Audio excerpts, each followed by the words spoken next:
Peggy. How you doing, Peggy? You out there looking at this movie? What's up?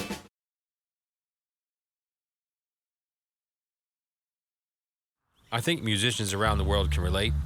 You work your ass off writing songs, juggling family life and full-time jobs, practicing in a warehouse or a barn, garage, hauling all of your equipment and driving 30 miles or 75 miles, and sometimes even 100 miles to play a show when you may not even hit the stage until 1 o'clock in the morning to play a 7-song set. Usually not a paying gig, but if you're lucky, you'll get 2 tickets for 2 free beers. But only includes the domestic cheap stuff. In this town, we go with a couple natty bows. This is the story of my life in music. Our life in music. In Catonsville. How we all got started. Why we are still doing this with the same amount of passion as we did when we were kids. Some of us now in our 40s and 50s. This isn't about the rise to fame. This is the story of Catonsville. More specifically, the music scene of some of the most incredible original bands I've ever seen and heard.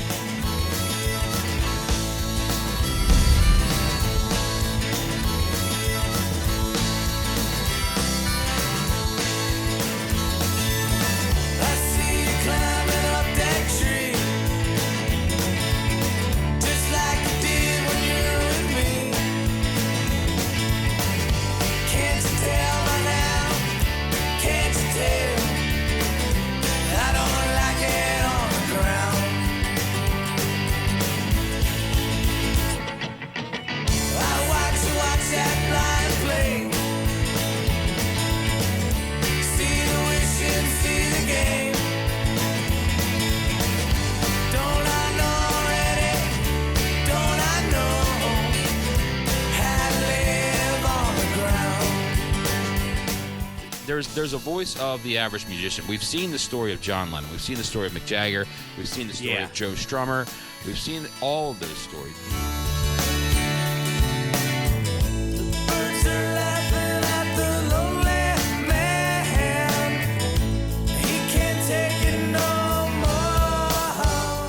So what this is going to connect to is the musicians around the world that we want to touch on. Those people that spend their lives playing music like we do in this community.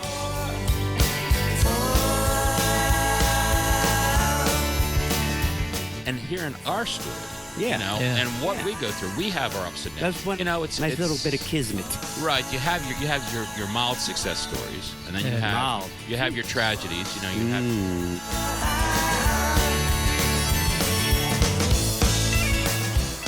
And it's a long story. Things are real. These are real people. Real life. These are guys that go out and work every day. They have families. They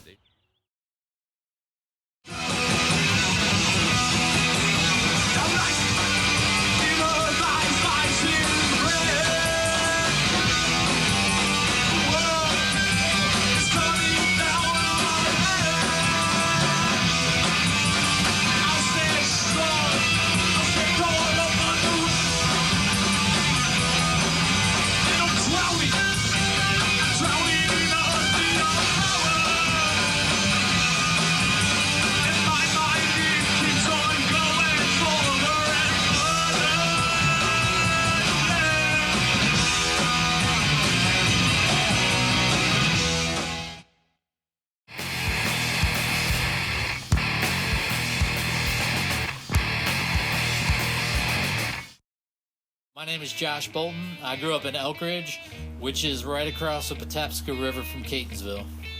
I'm 47. I got started playing music in high school, Mount St. Joe. Me, Kurt Reisenweber, and John Heitz were hanging out in the art room making silkscreen t-shirts. I think we were making one of the Clash. John had cut out the album cover of the Clash's first album, and me and Kurt and him were like printing it, and we were just like, man, it'd be so cool to be in a band.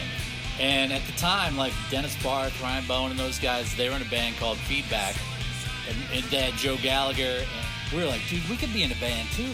At the moment, I'm at University Putra, Malaysia, and in a field called ethnomusicology. And when I graduated from UMBC in 1992, I finished a program studying the music of Indonesia, something called gamelan.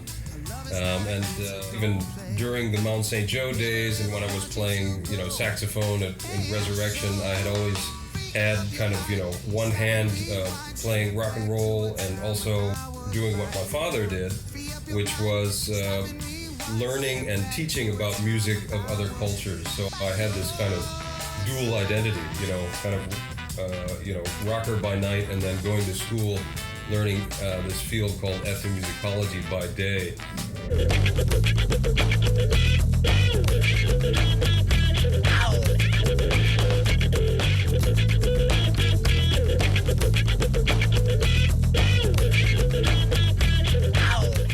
Did happen in 1984 was the record Let It Be by the Replacements, which changed my life to the point of a person who likes rock and roll, loves it, to someone who said, this pretty much looks to be the entire meaning for existence. Let It Be by the Replacements was the one. That's the point that I became serious about learning the guitar and saying, well, I can see myself doing this for the rest of my life. I guess I got a guitar because I sucked at baseball. My dad gave me a guitar for Christmas. And I think The Gambler by Kenny Rogers was the first song I learned to play. 4 or 5 years old, I guess. I don't know, we were living in an apartment. My parents got me a drum set. I don't really remember much about that, just banging away on it, but I always had an interest in the drums and percussion.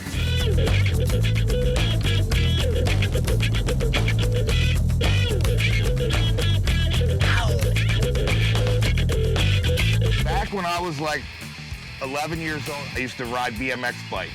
And there was this kid that was a friend of mine. His name was Rodney Bailey.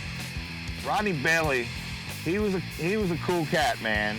He was one of the first kids I got to go and actually sleep over at his house, when you get to have a sleepover. And I show up at this cat's house, man, and he's got a waterbed and a drum kit. And I was thinking to myself, this dude is rad, man. Like, this is it. In 2001, went off to Germany in Cologne at the University of Cologne and got a PhD there. So that's the educational training. And from there to Melbourne, Australia, working at Monash University for 7 years, and then to Malaysia. But everywhere I've gone, actually I had a PRS electric guitar that I had for the first few years, and no more bands, and then I sold that and bought an acoustic. So everywhere I went, I traveled with my acoustic guitar.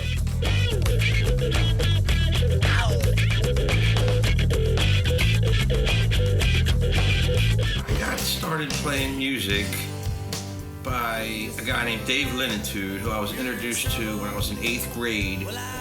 And I think it was Matt McAwee who introduced me to him. He was a drummer. Tude played guitar, and we all loved music.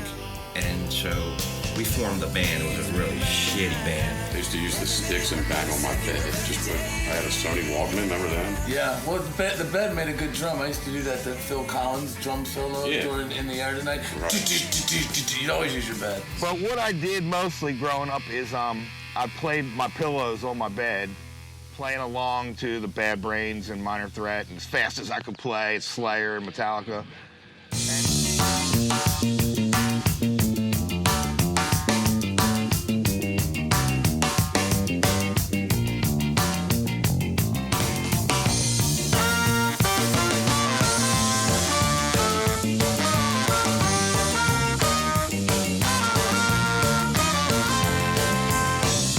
I guess I just tried to listen to all different kinds of music. First time I saw a drum set was at my cousin Ryan's house. And there was just something magical about seeing this powder blue drum kit in the basement. All I wanted to do was play it, so that's where it started for me. I've been playing drums ever since I was 7. My first drum set was a 4-piece Silver Sparkle Pearl that I bought from a former Washington Redskin out of the Washington Post classified ads. My dad matched me dollar for dollar. I think the set cost $150. And then there was this cat that was a little younger than me. His name was Sean Kearney. So me and Sean Kearney, we had that connection right away in Sean Beard's basement. And then fast forward a year or two later, we met Well, we knew, but then we made the connection one time sitting around in another guy's basement, a guy named Jeff Newman. Jeff Newman was one of my major influences in life in a lot of aspects, but it was in that basement in Jeff Newman's house when me and Sean and Jeff, I mean, I literally was playing on buckets. I had an old cymbal hanging from a rope from the ceiling. Kevin and Andy Meisel and I actually started our very first band called the Yucks in 1983, I think it was. And so that was the first time I ever played drums with anybody else. But Kevin didn't know how to play guitar then. Andy Meisel was the guitar player, and Kevin was the singer. And we played one show in his basement to Andy's sister and her two friends, which was pretty epic, obviously.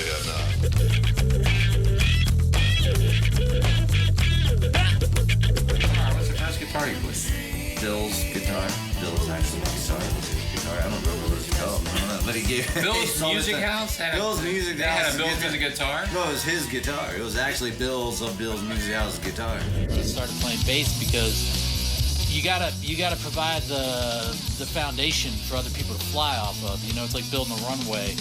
And so Kevin and I played together, and he could take off. That boy could play guitar and just fly. So I was like, you know, but he needed a place to land, so I was the runway. You know, I just played bass underneath. We would trade licks back and forth and riffs and play together because, you know, if you play in sync, there's more power to it sometimes. We get a call from, I think Joe Jeffers might have been our manager. It was definitely a woman. Yeah. I remember her. Joe So if you guys want to play a gig, we're like, how many songs do we know? We had about an hour worth of material. And meanwhile, this was a biker bar. I mean, there were stabbings at this place. I mean, these guys were rough. People were getting stabbed. I think there was a knife fight the night we played. So we show up there with about an hour worth of material. We weren't even of age. I was about 18. Joan Jeffries, our manager, who was kind of a heavy metal girl, kind of go-getter. She booked us at a biker bar on Reisterstown Road, Yeah. And I think there was a stabbing there that night. We had to start. So we're supposed to play for like 4 hours. We have an hour worth of material.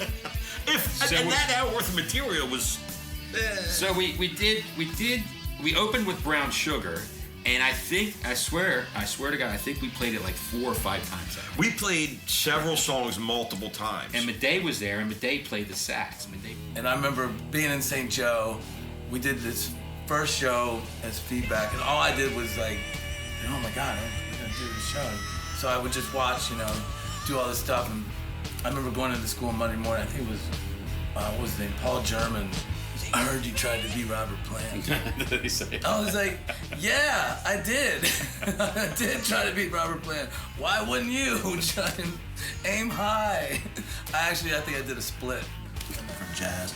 But like, you know, we took classical elements, we took everything and banged it together, man. It was fucking a blast. And like, especially for kids, like listening back, like, man, some of the shit we were pulling off when we were like 16 years old was fucking crazy. I mean, we would be doing like full on like really complicated metal, or then be doing like country, like, you know, or Grateful Dead, like space jams. Like, I remember going and seeing Feedback, which at the time, you know, was playing all the parties. Yeah, now they play Peter Frampton. No, Peter Frampton. Joe Gallagher made that talk box do You Feel Like We Do. Maybe you're right. I remember. And then Feedback slowly evolved into Sporadic Sun Jam.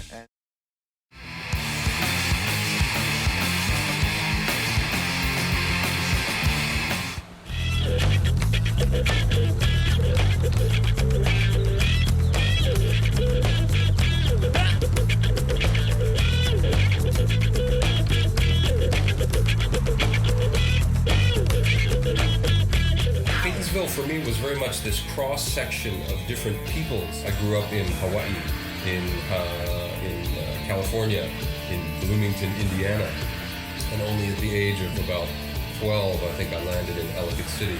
So my connections to the Catonsville scene, I felt very humbled to be brought in, welcomed in to the brothers and the cousins, right? Ryan, Dennis,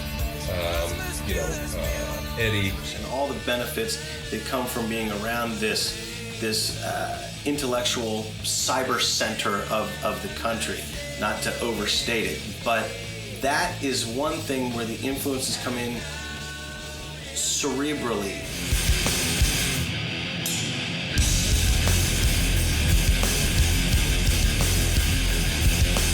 It's much a part of the 80s movement, you know, it was woven into our style of art and punk rock. That's it. That's the most bottom line, concrete way I could put it. The way, it wasn't even just skateboarding.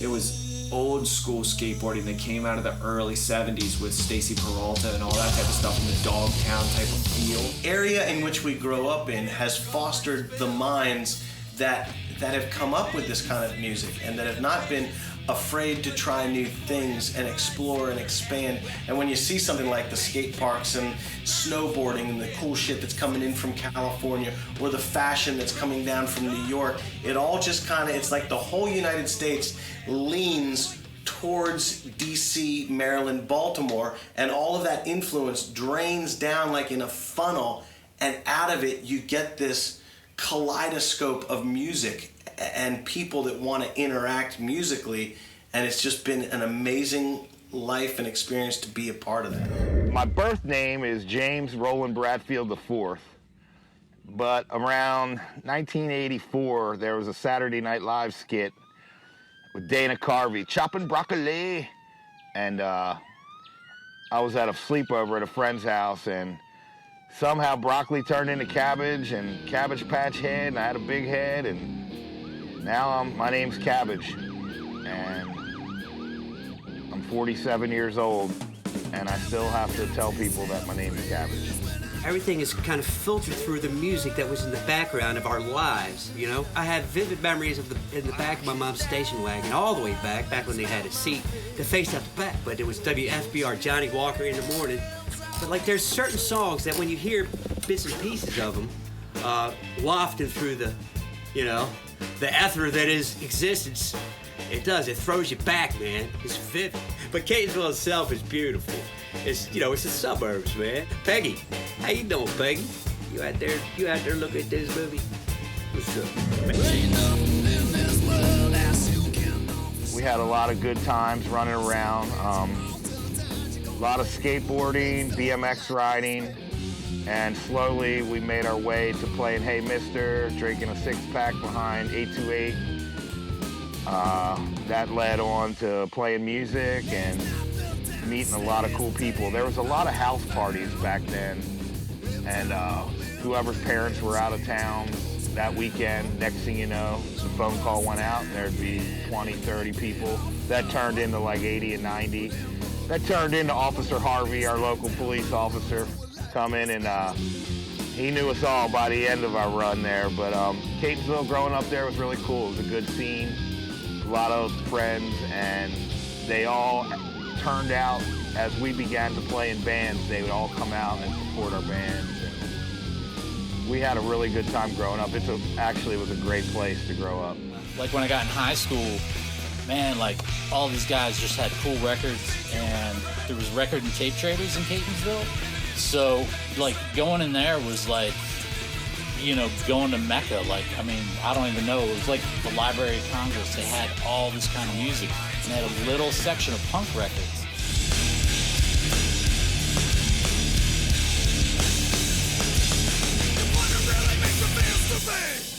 I'd have to say my musical influences stretch back to the 1960s with the Beatles.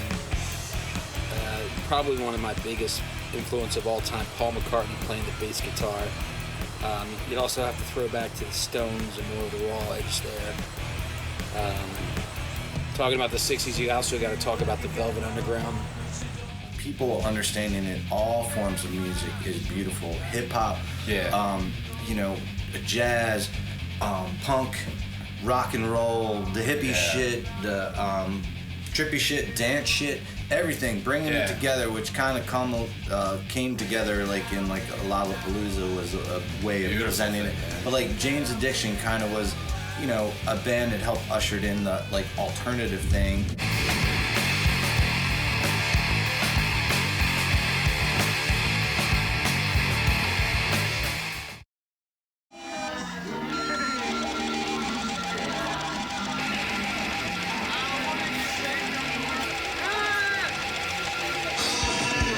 Pretty much, this is how all the trips start. Oh yeah, oh yeah. 195. Close your eyes and imagine you're out in space. You're playing hide and seek with a bunch of magics. That's your happy place. Well, skateboarding kind of went hand in hand with certain types of music. And skaters really didn't give a shit, because we would listen to whatever we liked. And I mean, back in the early to mid 80s, you know, 82, 3, 4, you know, bands like Red Hot Chili Peppers, no one had heard of them. The only people that knew Red Hot Chili Peppers were skateboarders, man. You know, if you ever saw that movie Thrashin', I mean, you know, Black Eyed Blonde and that, I mean, people were going crazy. That was a whole different thing. But, you know, the punk rock scene at that point with the Minor Threat and the scene in DC and all, the Discord shit all going on down there and all, everything was kind of affiliated with skateboard. I mean, for instance, you know, one Christmas my parents gave me, I asked for, this is when, you know, you would get a VHS tape for Christmas. And that was the only way you were, like, there wasn't the internet. So we'd wait to get this VHS tape. The next Bones Brigade, Future Primitive, the Bones Brigade video show. Search for Animal Chin. I mean, when that shit came out, it was the shit. And when, as far as music ties into that, the music that was in these skate videos was mind-blowing. McRad, you know, Chuck Treese, I mean, and those guys, I mean, they were in Band This. That was incredible. But to me, one of the rad things was Thrasher used to put out a DVD, a VHS, called Thrasher Skate Rock, Volume 1, 2, 3, and every time, man, that would come out, I'd want to get the next one. And I remember specifically for Christmas one morning getting this Thrasher Skate Rock VHS tape. And, you know, the culture at that point was incredible.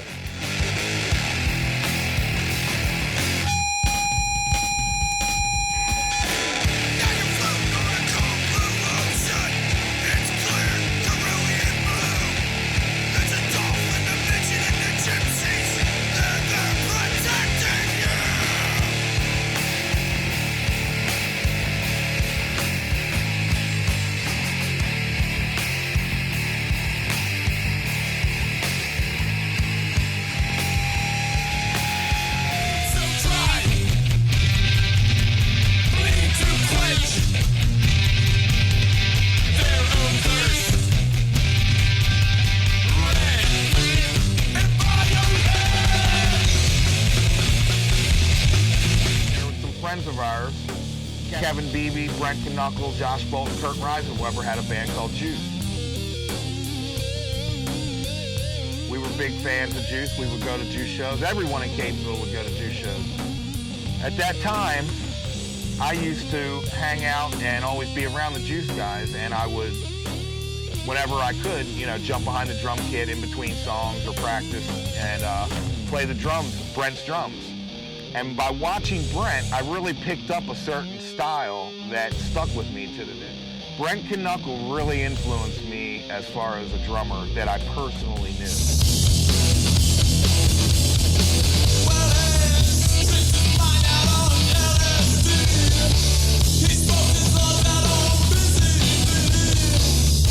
Kurt and I, when we met in that art room, well, we met at St. Joe and decided to form a band and all that kind of stuff. So we were always, whatever bands I was playing in, like, even if Kurt wasn't in it, like, Kurt was like my best friend. We were always hanging out. We were always listening to music together. And I think it was around senior year, summer between junior and senior year, me and Kurt had been playing with Greg Risk and Craig Markowitz and Matt Pitroff a little bit, like in different combinations. All of us played together in Greg Risk's basement.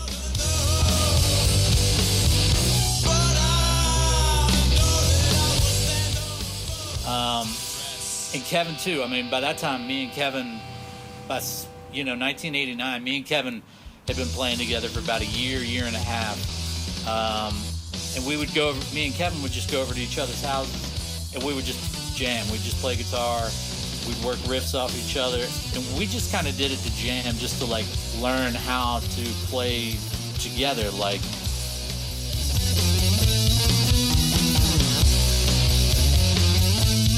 I think Juice mainly got started because there was a lack of original music. Even though Juice had covers in the beginning, it started out with originals right along with them. And we all loved music, and we were all real novice musicians. We picked up instruments to basically be in that band. Luckily, we were kind of addicted to it, so we got better quick enough that we got shows and practiced a lot. Our influences were it was mainly hardcore music, and then we tried to influence a lot of heavy drive, Black Sabbath, and I'd say at that point we were kind of against metal, but that was a blend of that kind of music.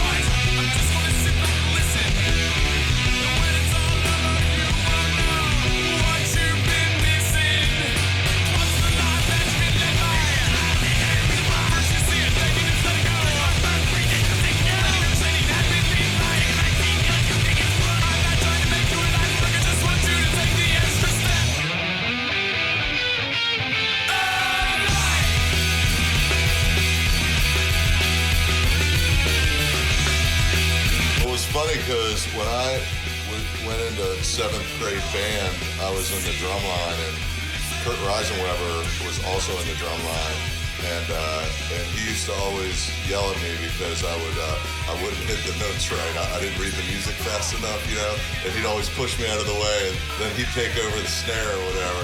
And I remember when they were first starting the band, he and Kevin called because they had heard that I had a drum set and wanted to know if I could play, and for whatever reason it just didn't work out. And then of course Greg got in, and he's a shredder, and they killed it with him. And as soon as I saw Juice for the first time, and I can't even remember, it might have been in Kurt's basement or something, but I remember being like, damn man, I should have joined this band, you know what I mean?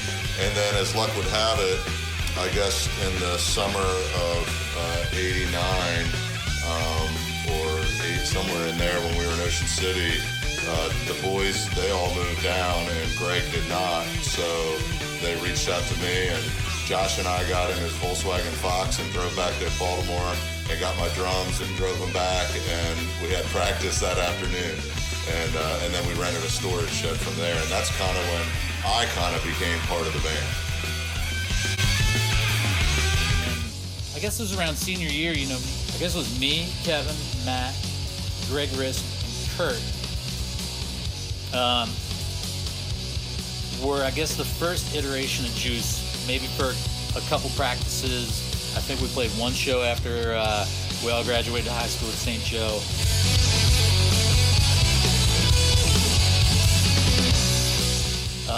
Kurt knew this guy named Brent Knuckle, and I had seen Brent skating at the Arbutus Ditch. Didn't really know him, but Kurt said they'd played drums together in middle school or something like that. So Brent came over to Matt Pitcheroff's house, and me, Matt, and Brent jammed out a couple songs, and I was like, oh, it's on. This guy was good. He was providing that same kind of framework for, good music to happen in. We had a real big following in Baltimore and a real big following in West Virginia, and we got guarantees at both, and so we kind of had a regular thing every month, and that kept the band alive, and a little bit of money for us. Not much, granted, but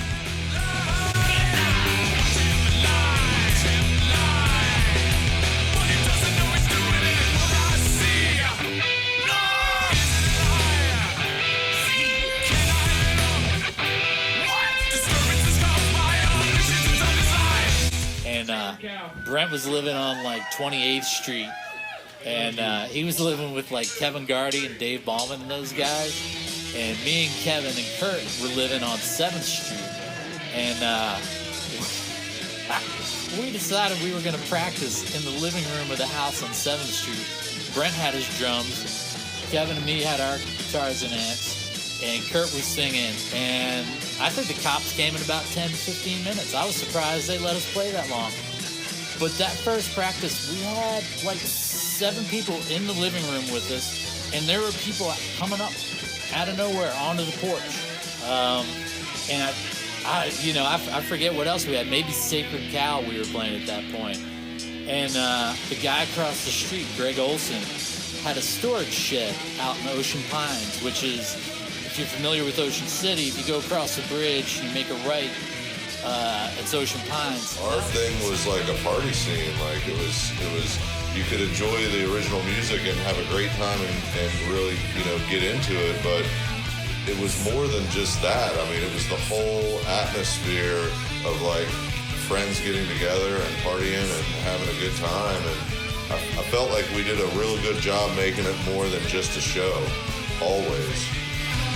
We would have shows out there, and 100, 150 people would show up. So I guess they weren't shows. We'd go out there to practice, and caravans of people would just come across from Ocean City, everybody we were living with, all our friends, and pack this little tiny room, like, to the guts. And it was off the chain fun. Like, we did that all summer long. I think that's where Juice really started in earnest, was that summer in 1990, playing in that storage shed in Ocean City.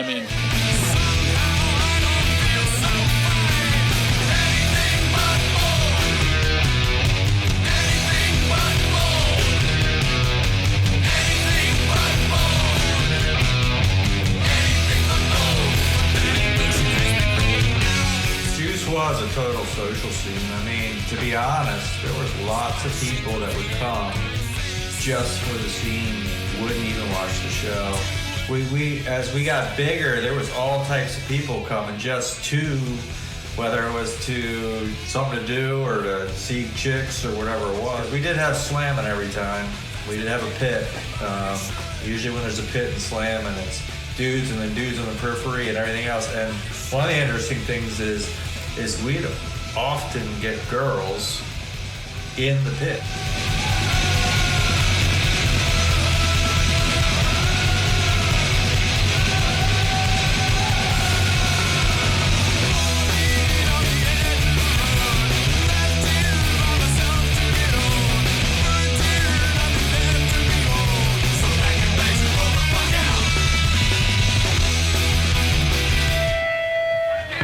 Check it out, it's a fresh one.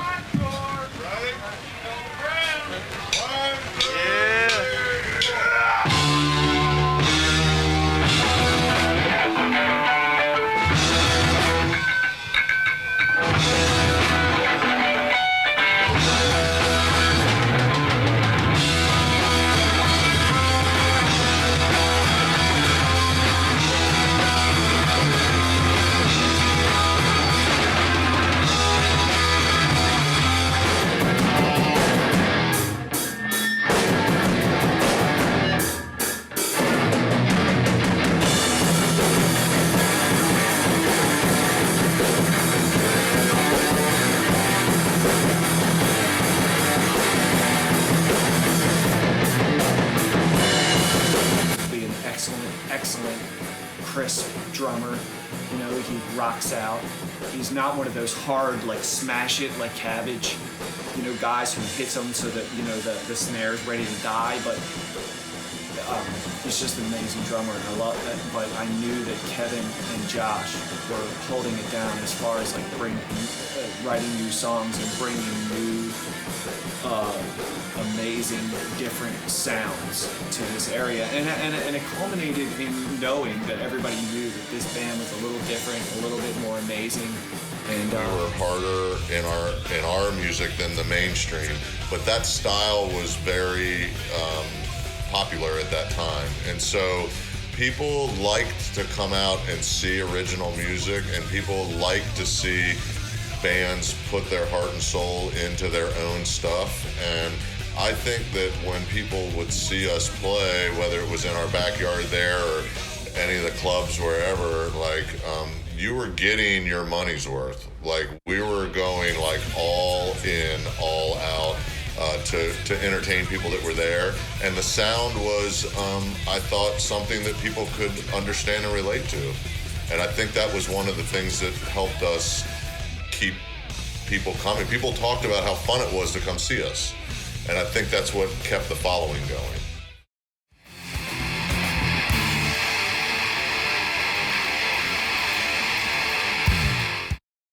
There was this club that was open for a short time, and the legendary Kurt Reisenweber comes walking in, you know, and he was nothing like the Kurt we all know. Had the long hair, became the legendary killer voice, confident front man, you know, of Juice. He was shorter hair. We all knew he was on the football team. We knew he liked punk rock. He called himself straight edge. I met Kurt freshman year in high school, and like the boy was crazy from the get-go, in the best ways possible. Crazy, like outgoing, friendly, like up for anything all the time. We went from straight edge to a sip of St. Pauli girl to us having epic fun at Ocean City doing God knows what. And I talked to him when he was in the hospital, and he was in a coma. I got word, I was kind of surprised he was in Baltimore in the hospital. His liver had burst. And they said they put a couple of surgeries on him, and it didn't work, so they did an induced coma.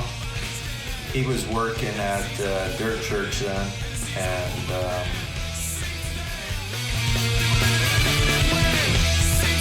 I called a few days later, and his sister answered because he couldn't talk, and they said he just came out, and they put him on the phone, and he was talking, he was slurry.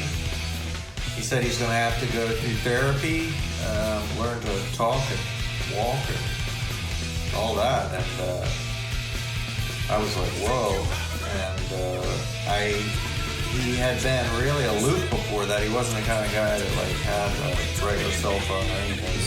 He's pretty out there, nomad style. So I don't know where he went after that. I think I heard of a brief sighting. Kurt's still with us, but you know what I mean? He's, I haven't been able to get a hold of him. I'm sure I'll find him again.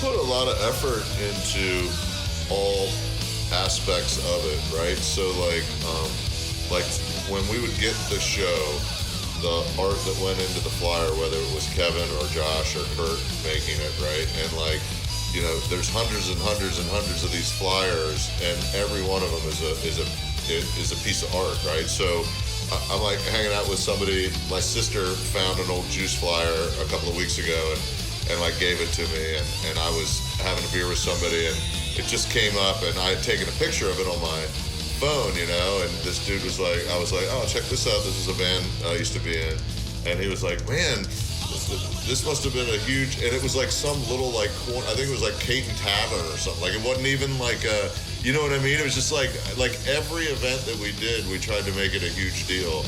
I was sketching as a little kid, definitely, and my parents saw, and so they started noticing that I was sketching on everything from napkins to paper and everything, and then they had the good mind to put me in private art lessons, which is really cool.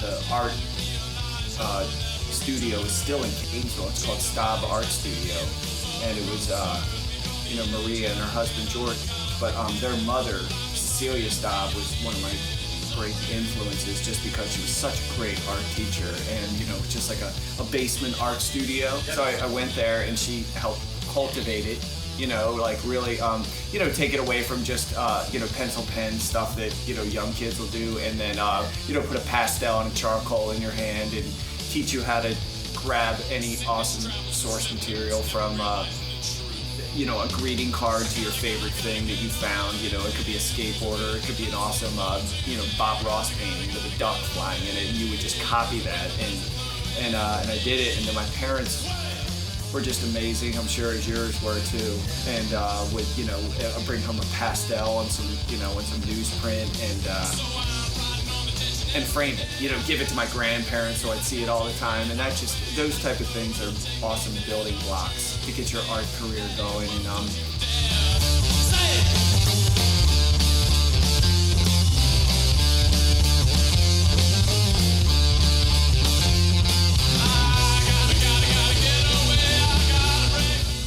yeah, I mean, it seemed like everybody that I hung out with were artists, and you know, that high school we had was a pretty good scene. I used to make a few loft flyers. A friend of mine, kind of into going down there, he made a whole bunch of those flyers. His name was Jeff Meyer.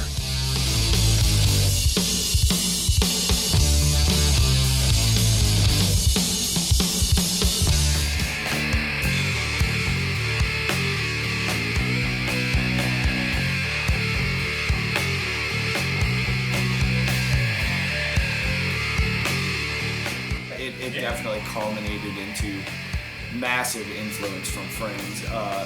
This is one of those ones where, you know, I don't even care about being long-winded. From Joe Herbeck, like you said, these people aren't only my, you know, good friends, but they're part of my heart and soul. You know what I mean? Because we fed off of each other. You know, Joe and Kurt Reisenweber specifically come to mind because Joe and I would always break off without even realizing it at these parties. You know, we were raging, drinking, smoking, everything, and people would come in and maybe it's a house party and in a bedroom, and Joe and I would be like sitting at somebody's desk and just drawing and creating a masterpiece, you know, just our own version of teenage masterpieces. And so we were just compelled to draw all the time, whether it be at our homes at Ocean City, you know, these like places that we all stayed at Ocean City, you know, we're all like, you know, 10 or 12 teenagers crammed into a place and just having a raging time at Ocean City. Jack Cook was my buddy, and, you know, just one of the greatest guys ever, and just he and I drew from first to 12th grade, and like you said, through art, specifically through art. That was our main bonding thing, you know, like he and I did collaborations on Danzig posters. You know, still have it. It got burnt up on the edge because he was melting wax. You know, we also used to melt wax over top of statues or whatever the dumb teenage stuff we did. But it didn't even matter because now it adds character. But that. Yeah, Kurt and Jack was doing tattoos. Yep. He got a couple of guns. I did a couple of tattoos on him, and a couple other people with some cheap guns. I remember Jack one time in Ocean City pulled his short leg up, and he goes, "This is where we put all the practice pieces." It was like just some ate-up ink, man. I was like, man, that is some prison shit, dude. Artists that we all just love and gravitate towards, you know, it was Salvador Dali. That's when the mind exploded, you know, that's when we just were, me and, you know, a handful of us artist friends. And I don't just mean drawing artists, I mean all of us who were creative, people I knew were gonna make music, and, you know, because we had quite an epicenter of creativity.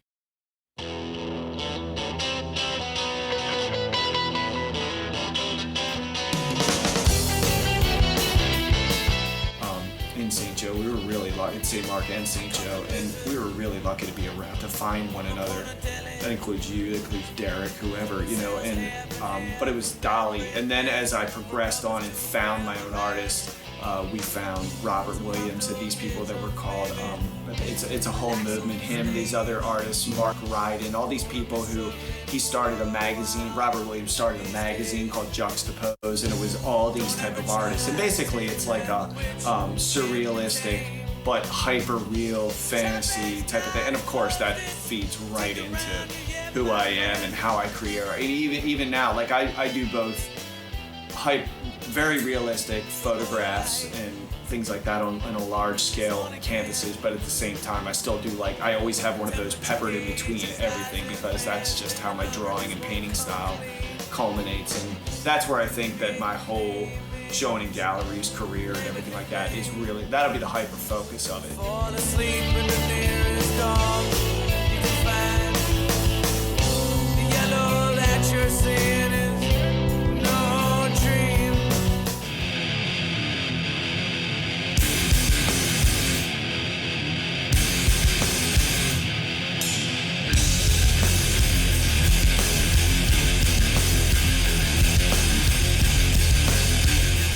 Catonsville had a weird, unique twist. We were from all different sizes, shapes, riches, and pours, but we all kind of hung together. The music, punk rock, and the skateboarders kind of hung together.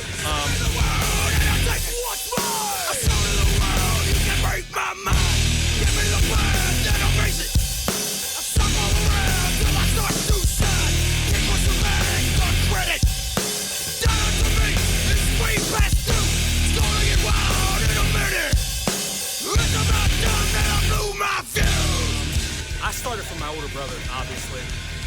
I did everything he did, had to. And to be able to hang with him and he was 4 years older, I had to be good or die trying. We were going house to house, friend to friend, parties, you know. You had your skateboard with you everywhere you went. Nowadays, you know, I leave the house, I check phone, wallet, keys. Back then, it was like, do I have a house key? And where's my skateboard? And it really was that simple all the time.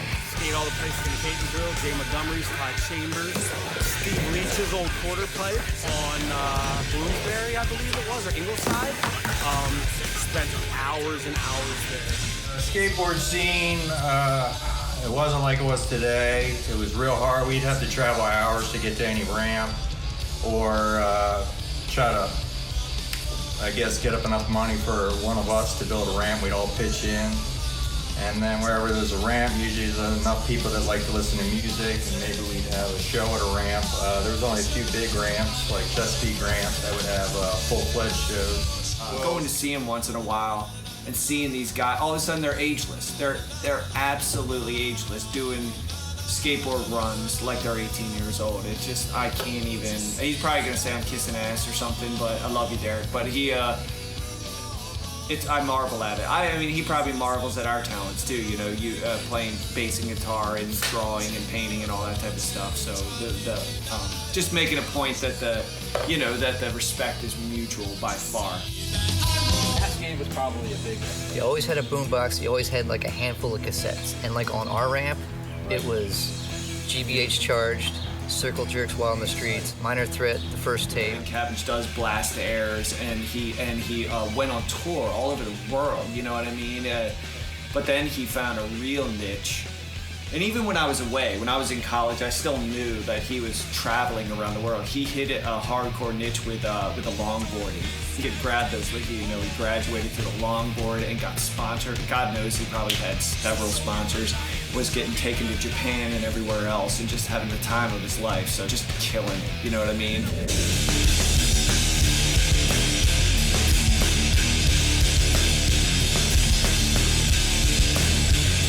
A lot of changes in our world. We were growing up. We were going to an all-Catholic boys' school. Woo! And I think skateboarding and the aggressive music and the fact that you guys were already musicians, it's kind of like the art and the music and the skateboarders, it just was natural. I think it was meant to be. I think that we all have the same, whatever side of the brain that is. I can't draw for shit and I can't play an instrument.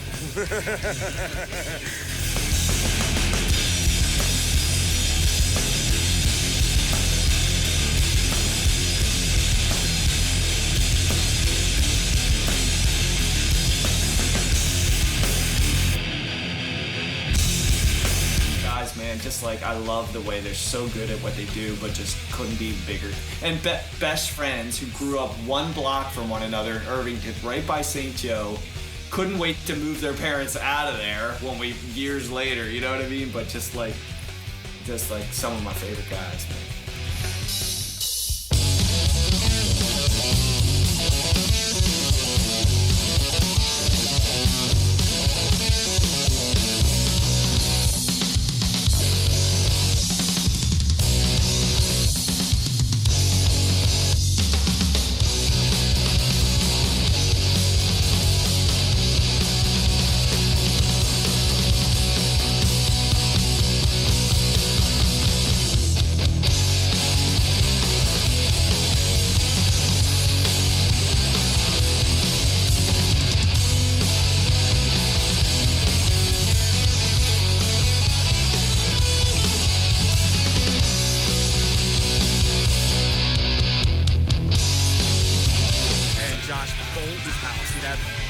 quarter pipes in his driveway. Todd Chambers had a quarter pipe and a ramp in his driveway. So when there were weekend parties, you guys would play. We would catch the number 8 bus out. I would, with Cabbage, you know what I mean, or whatever, even before. But I think it just was meant to be at that point. Skateboarding was more aggressive. It got X Games and all. That's a whole other chapter in the skateboard side of things. But as far as those early years, going to Loft, punk rock, catching a ride down the city, sparing change, you know, to get into a show, sneaking into shows, pitching in for a 6-pack of Meister Bra, whatever it was. We all were kind of meant to be it. And there were people that jumped in and out, but there was the core of us that were pretty solid all through high school and before high school, kind of, you know? Whatever, like Ian Mackay, I think, talked about, like, he really appreciated skateboarding and skateboarders because they saw something and saw it as something else, like a repurposed. And we would recycle, and that's where he got his DIY mentality through skateboarders, because we DIY everything. Perfect example. I hand dug this pool by myself. You all were good musicians, but it wasn't like, that's the one thing I want to say. I've traveled the world, I've done a lot of shit, I've seen a lot of music and all that. I will say that, like, not being a musician, there were a lot of good musicians from Catonsville that did creative stuff. You guys had multiple bands, Evie and those guys, and it wasn't shit. Like, a lot of it was, like, good stuff. You guys would play real shows and stuff like that. So it might have started in, like, a Rising Weber basement or Josh's basement, but it ended, like, it didn't end, but, you know, you guys moved where you're supposed to because you had skill.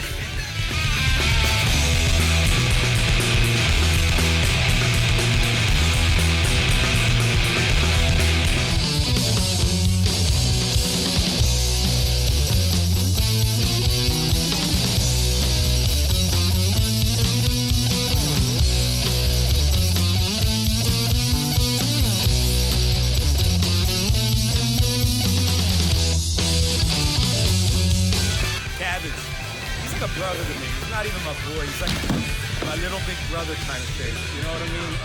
He pretty much lived with us for a long time. He's part of our family. I love it. He is character. And we have been through some shit together. Oh, yeah. Stinks sometimes. You know, I've had to tell him that he couldn't get in my car until he took a shower after being on the road with me multiple times. Like, nah, dude, we got an 8-hour ride home. Take a shower, or you're not going, you know? Yeah, that's my man Catons. But I wouldn't trade him for the world.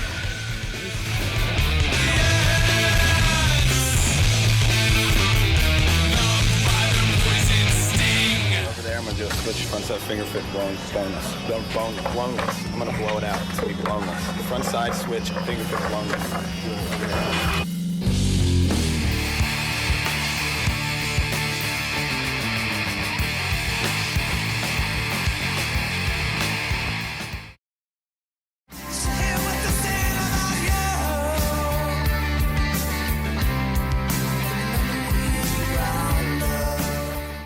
Roundup. That was written the night after. It's hard to talk about it. You gotta want to talk about it, you know, respectfully. You know, and Jack Cook died, overdosed.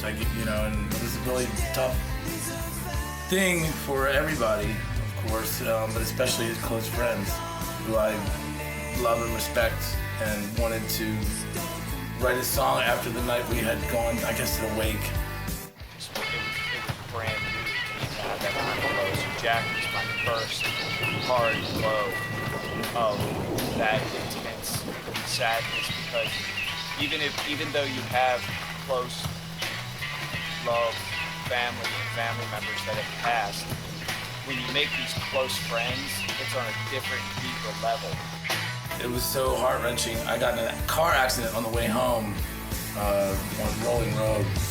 I plowed into a front yard because it was just gut-wrenching to see, to see somebody lost like that, get lost like that. So just went home and just picked up the guitar. That's what came out. And I think because we were all in school, the chorus was, there's a kind of anger there too. It's like, gone is gone. You want somebody to come back, and they ain't coming back.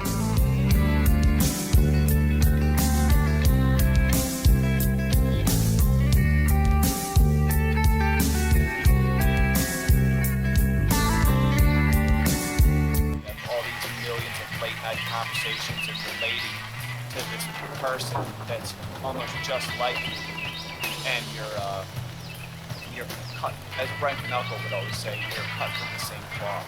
So Jack and I, from a very young age, cut from the same cloth, as you can probably relate to.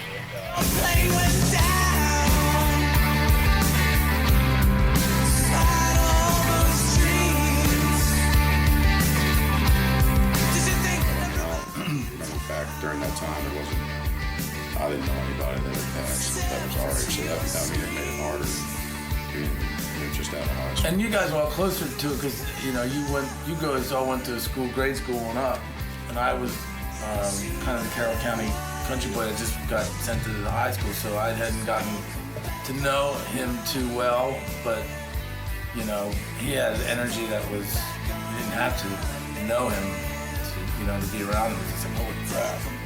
That was my first and hardest blow, and boy, that knocked the wind out of my sails. I was just so tremendously sad at such a young age for passing Jack.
HFS, which was based here, is one of the biggest radio stations in the fucking, United States, that also called a great fucking story. I'll never forget.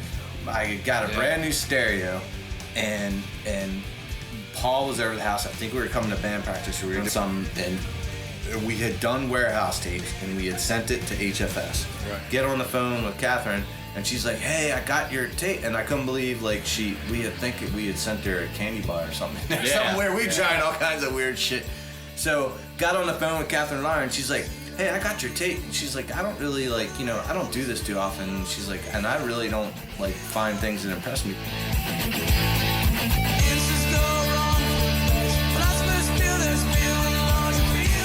that much." But she's like, "I listened to your tape." She's like, "I was blown away." She's like, "I love it." She's like, "I'm gonna play one of your songs."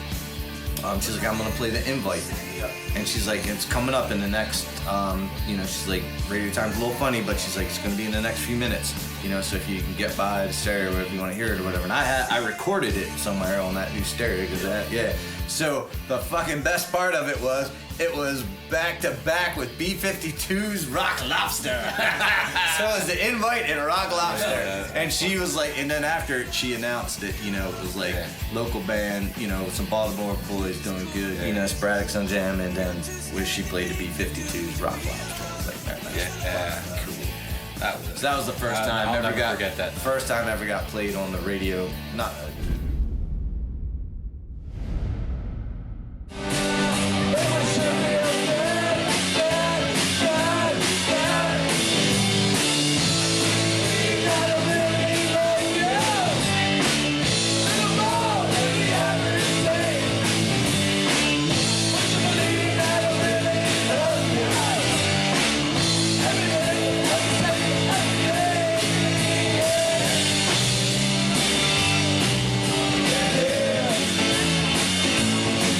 Extremely excited, you know, watching over Facebook to see the periodic reunions of Sun Jam.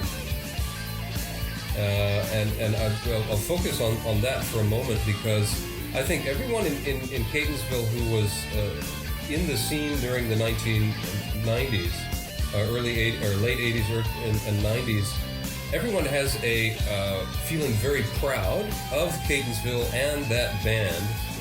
Through the music, because it captures and encapsulates a lot of the sentiment of what people felt. Of course, there are many other bands that had their own reasons for capturing that as well. There's something very powerful about Sun Jam, and I think people would admit that. If you listen to the the recording, and it has a freshness to it. People can connect to it. The songwriting is sharp. The emotion and the expression is all there.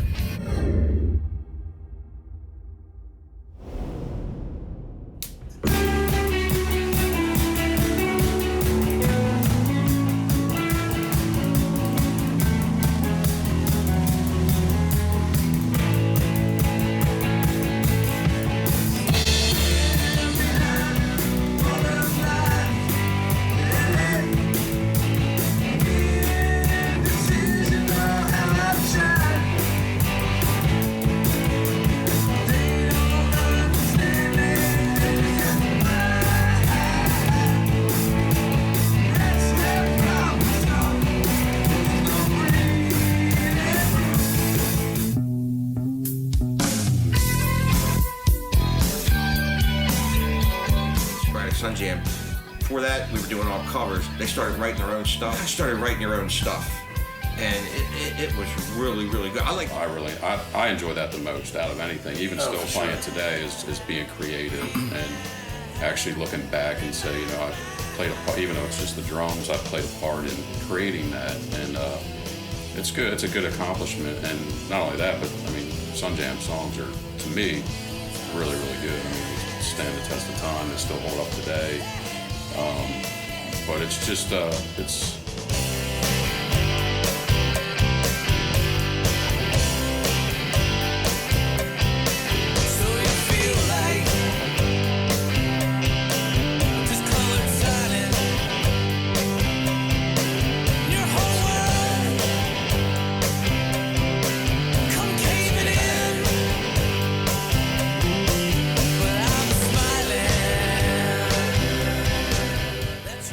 It's a good thing, and you hear other bands talk about chemistry, and that's what it is, and that's why they stick around for so long. It's because it's hard to be in a band. It's hard to be around 4 different personalities or 5 different personalities. But we've been fortunate. We've been really lucky. It's rare. We're definitely 4 different personalities in this band, but I just feel like there's a love for the music, and then there's a love for one another, and then that creates the passion and the respect, and I think that is shown in the music. So you feel like you got no home, but you don't really care, don't worry about it.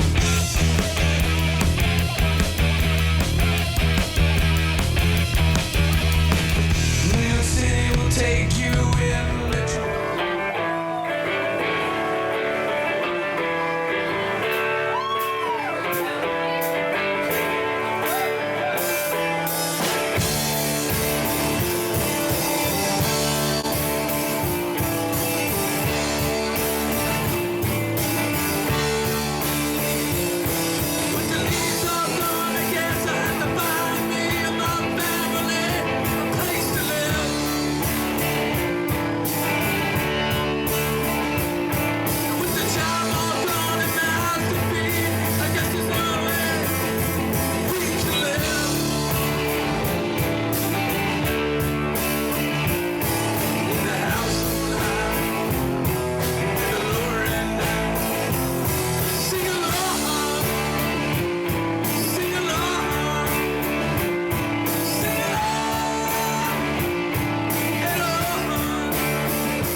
damn they're good, damn that band's good than I've ever heard in my entire life.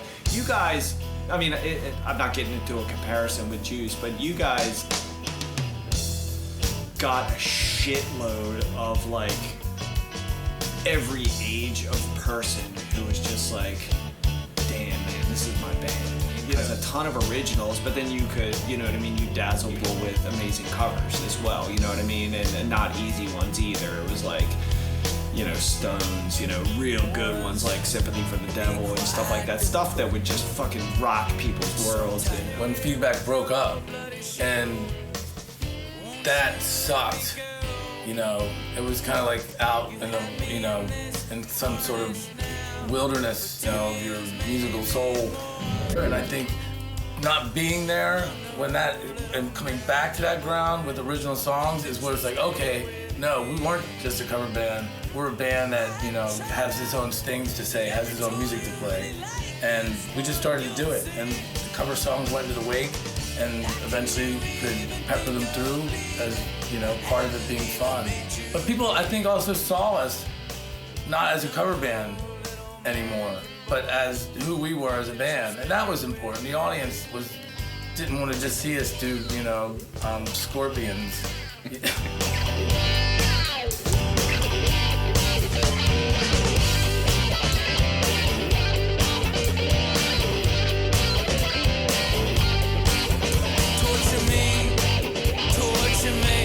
I've never seen a better guitarist than Joe Gallagher, honestly. And most people would just, you know, outside of our friend group and stuff like that, just be like, bullshit.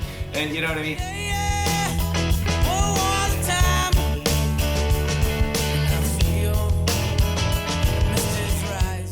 And I know Joe will see this, but legit, from the heart. It was right before like 60 Watt Shaman. I saw a show with, I don't know, maybe he was just jamming with somebody, but whatever. But Joe would get down and he'd be doing the nodules, you know, of Feedback and stuff like that. Hey, Joe Gallagher on guitar? Dude, you have not seen shit. Do you seen Joe Gallagher playing guitar like rip? Like, you're afraid shit's gonna break because the boy is off the chain and good. Like, not like, it's hard to describe Joe's playing because Joe's not afraid to go out on a limb, and Joe's not afraid to take you there with him and then leave you behind, and you're like, what the hell just happened? Like, where's Joe, and why am I out here like half naked in the woods? Kissing ass and shaking hands, you just have to love a man. Full of shit is what you want, so get underneath my car. Kissing ass and shaking hands, you just have to love a man. Full of shit is what you want, so get underneath my car.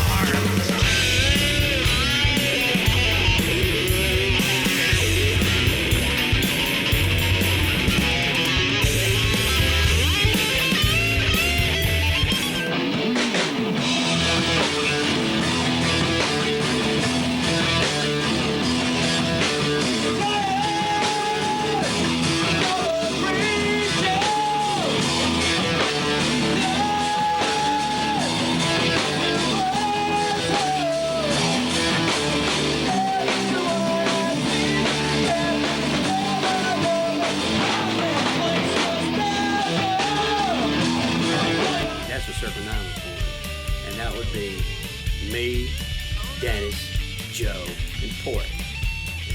We put out, if it was up your ass, you'd know it, which to me is still a great record. I fucking love it.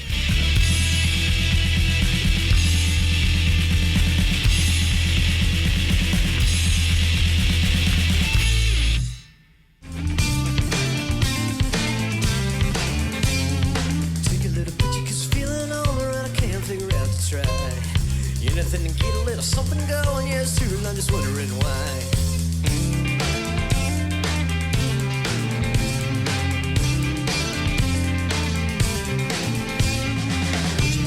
Put a skin that never happened in the pouring thunder summer rain. Everyone I know is gonna stand by the man, even though the summer's starting again. Found the tooth in your pocket and you're trying to build a racket and a toothpick set of tape. With the good years traded and a life I never changed, but you can't justify a race. So you try to find a reason not to live a life of freedom and I wait for a hope that doesn't come. Never kiss from any reason, though you can't remember when you did it all just for fun. Fun, fun, fun, fun, fun, yeah!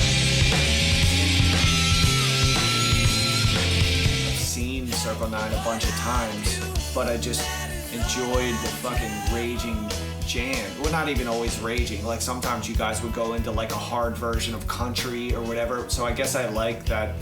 I like that that's what it was about. Like you guys were playing outside of the Dead show, and I saw Kurt Reisenweber, and I saw.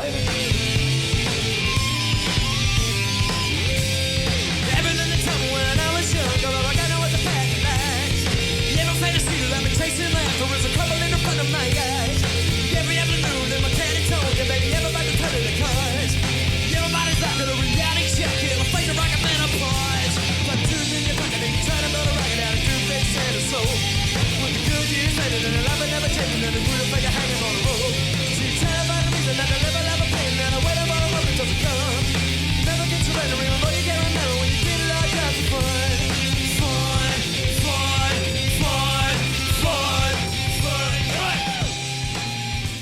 Decided in June of 1995, which happened to be Jerry Garcia's last show at RFK, his very last show at RFK, that we were going to go. We didn't know it was going to be his last show. He died like a few months later. We decided we were going to go down on the parking lot of RFK and set up and play in front of 70,000 people. That's just what we did. We brought a generator. And there's a classic of Kurt walking up like that was fucking insane. That show was because I think it was me and you convinced everyone's like, we gotta play the fucking Grateful Dead parking lot. and Kurt, we were trying to get Juice to do it too, but you know, people were sitting around doing Bob Dylan covers or like, you know, which, you know, it's all good. But, you know, most people weren't doing their own stuff, and if they were trying to be the Grateful Dead or whatever, you know, they were very, but like, you know, Circle 9 was not obviously anywhere near trying to be like the Grateful Dead. No, we were doing our own thing, and we were in a, I mean, when you have it on, it's that size, it's just people walking around the stadium. No, there's thousands. You're like thousands of people. You're playing your own original music. Where most people usually didn't even have like a PA system or anything. But, you know, we set up a full-on, like we were doing a full-on rock show. Like we set up like a full-on, we like set up a whole area, and then so like thousands of people are just coming through and passing by and be like, holy shit, because we reverberated through the whole fucking parking lot. I mean, we were loud. We had the whole big setup. And we were rocking, and then that crazy storm came, and me and you went into the show. That was my favorite Rain. Dead show. They played Beatles Rain. That was my favorite. And that was the last time Jerry Garcia played on the, at least last time. At RFK. He died 3 weeks later. Yeah. That was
Dennis left.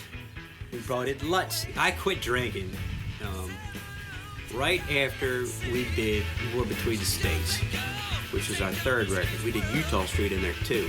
And that was really, Utah Street itself, I always said that this is a Netflix show waiting to happen. It's you know, that was our practice space, and the people who came in and out of that. Dave and I talked about doing a Utah Street not only documentary, but like a TV sitcom about the Wynn brothers and Marge and the Russians and the transvestites that live downstairs. And just the crazy shit, and like how accepting we were. Like the space was a safe zone. When that red light was on in the stairwell, it meant anybody was welcome, and all musicians and all artists could come in. So it was a beautiful thing. We were always making music. Like we had over 300 songs, and we're never ever gonna record them all. I mean, it was a Netflix show. It was crazy. It was awesome. It was a lot of fun.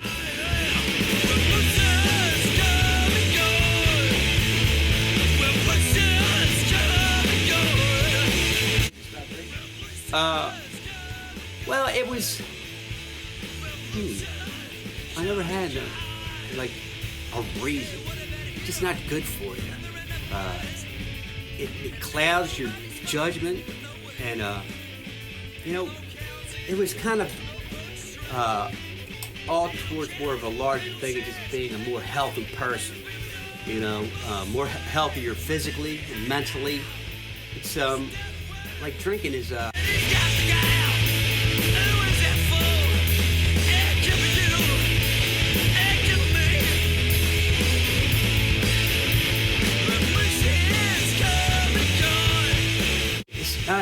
It doesn't help.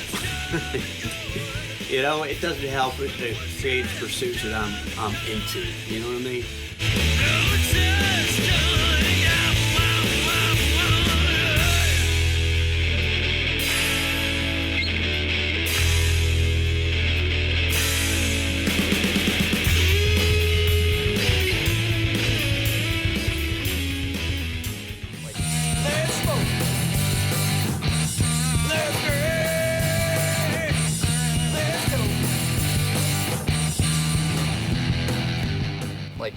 Nights like that where you're just like everybody's so fucked up and belligerent, like being on the road, and then the usual, somebody's too fucked up to play, shenanigans that goes down, Joe with a video camera going, these are the hairs on my legs, like just dumb shit that happens in the van while you're passing whiskey back and forth driving 90 miles an hour in the middle of the desert, like dumb shit. But there's some. So you're all mad and drinking in fucking Circle 9. I mean, I never met anyone who could drink as much as we could or party. Plus, we had a half keg on stage with us during the "Fitness Up Your Ass" CD release party. And all right, after I quit drinking, I started getting all my my writing in order, and I had a master plan. I had to talk to guys that, they were down with it. So we were going to do a big sort of thematic thing. War Between the States was the past, Travelogue was the present, and at the time it was called Apocalypse Tomorrow was the future. Now these are all large sort of narratives, based on like Lord of the Rings, Star Wars, you know what I mean? Build these large worlds, inhabit them, do it all through music. It's what I'm doing now. But it started then, and quitting drinking was really helped me. So what happened was we did past War Between the States, about the American Civil War, top 10 record, city paper, 2002. Proud of it, very proud of it. We finally got recognition for it. For a while there, we had such a bad reputation that we weren't allowed to play in Baltimore. We were kind of blacklisted, and it was well deserved. We were assholes. We were fucking drunken maniacs. I mean, imagine the four most alcoholic people that you know. Now imagine the four of them together in a band. There you go.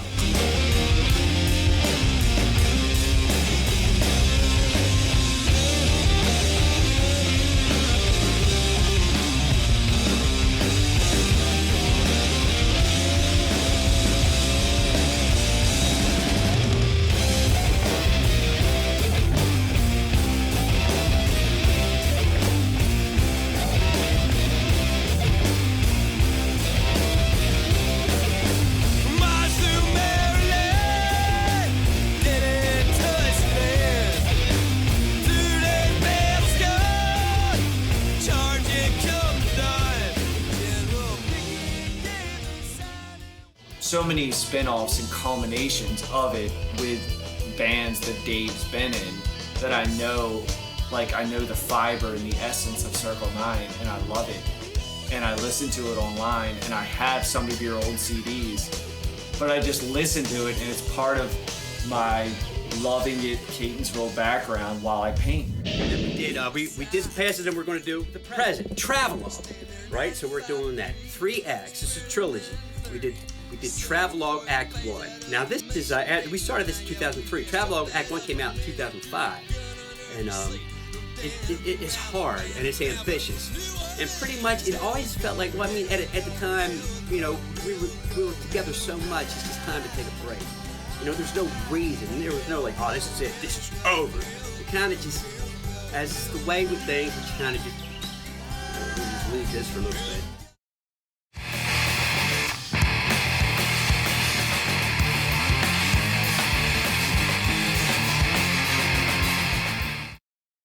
We ended up moving to another party, this place on Overbrook, and it turned out to be Jeff's house. And one of my friends grabbed an acoustic guitar, and I started playing some shit.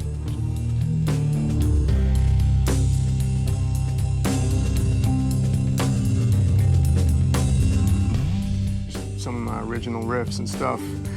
And Newman came up and he was like, dude, he's like, that's fucking awesome. And he went and got this other 12-string guitar, and we just, you know, had a little jam session, played some riffs, and just like automatically we just clicked.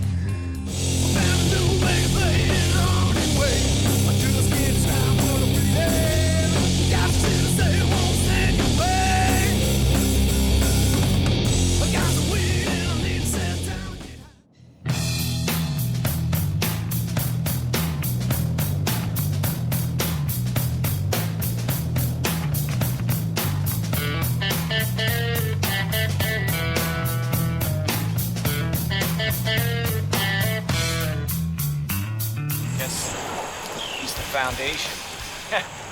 He's the foundation, man. You know, I mean, when you're going back to the, you know, the Lumber and Bowl Dust, you know, with Sean and Sean and Cabbage and all those guys, you know, they were all equal parts. But you know, when it comes to writing and composing, a lot of that, you know, that style, that vibe of music that they had for specifically for Lumber, I'm going to say that's Jeff writing.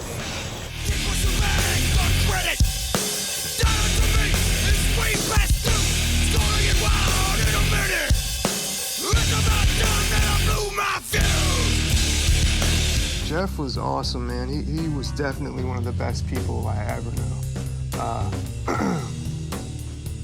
I considered him my best friend.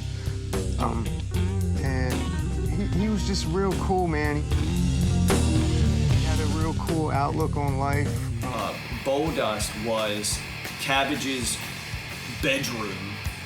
Cabbage on drums, young, long hair, skinny dude, you know what I mean? And Jeff Newman, of course, playing the bass, probably with like a dirty cotton hat on, and Sean Kearney coming in with his smooth ass fucking perfect, what do you call it? Frank Zappa-ish Hendrix riffs, and these guys going, okay, we got a jam. We don't have any good equipment, but this is the start of something amazing, and you know.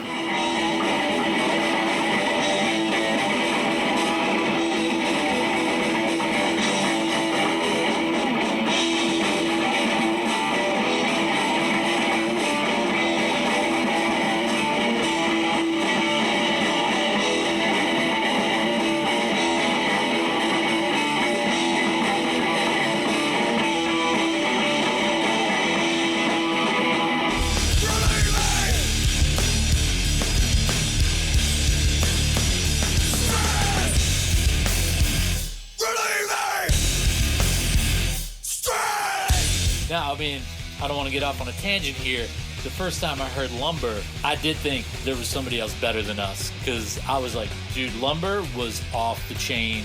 They were just so good the first time I heard them, and they were good throughout. Every time I saw Lumber play, I was blown away. I was like, man, Juice had nothing on Lumber. Was when I played in a band called Lumber with Matt Pitroff, John Fulcher, and Jeff Newman. At that time in our life, Sean had gone off and joined Scouts Honor. And at this point, me and Jeff had gotten with Matt Pitroff and started a band called Lumber.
in lumber at the time. And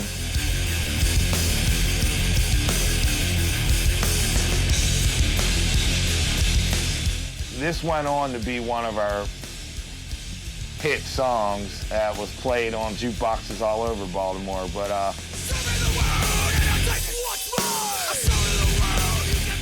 I've seen it on some things on TV and things, but it was an amazing song Jeff Newman wrote, and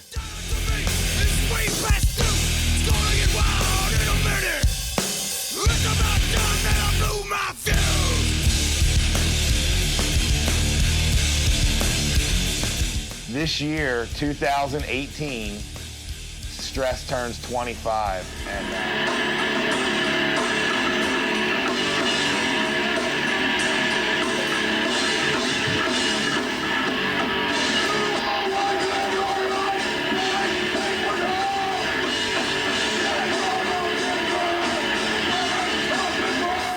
then Melee, and then You recorded at UMBC, right? We recorded at UMBC. It was originally called Chicken Fucker. It was about this, we got this tabloid. We were getting high and we got this tabloid, and there was this story about this guy that fucked this chicken.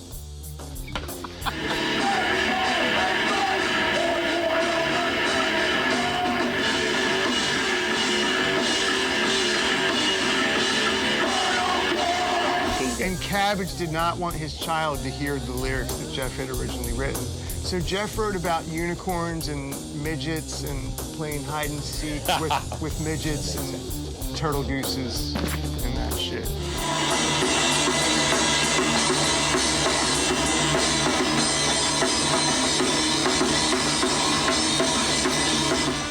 Newman and I were talking about putting a band together, and because BB had just moved to California and Josh was living in Wilmington, North Carolina.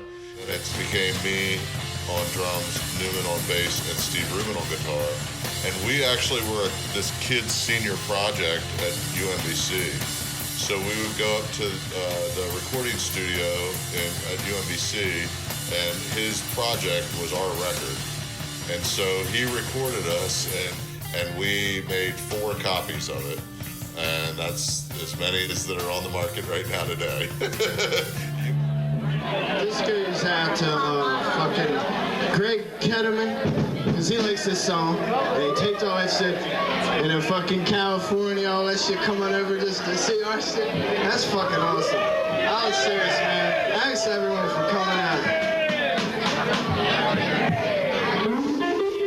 This song's called Basketball, man. Bang.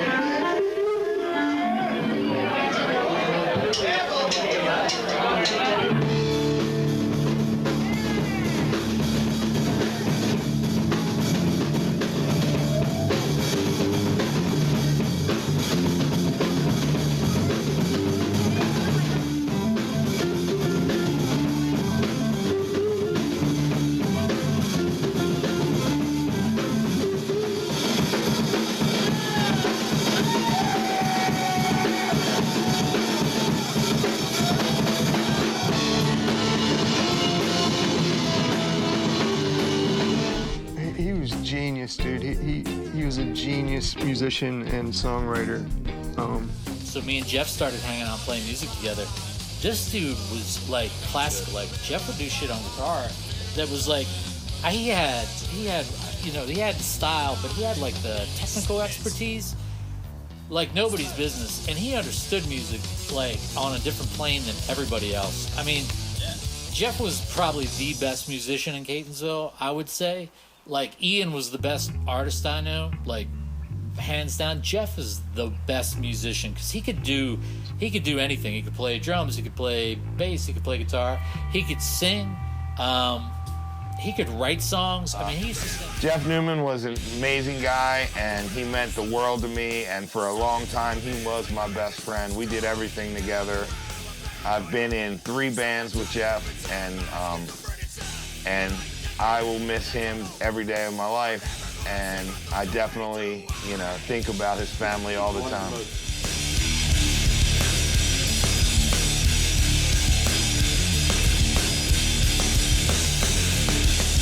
always going to be here. And just record songs and be like, what do you think about that? And send it. And I'm like, it's like amazing. Like, you know, and he'd be like, well, you know, you learn the bass to that. And I'd be like, I can't learn the bass to that. I'm like, I don't even know what you're doing, man.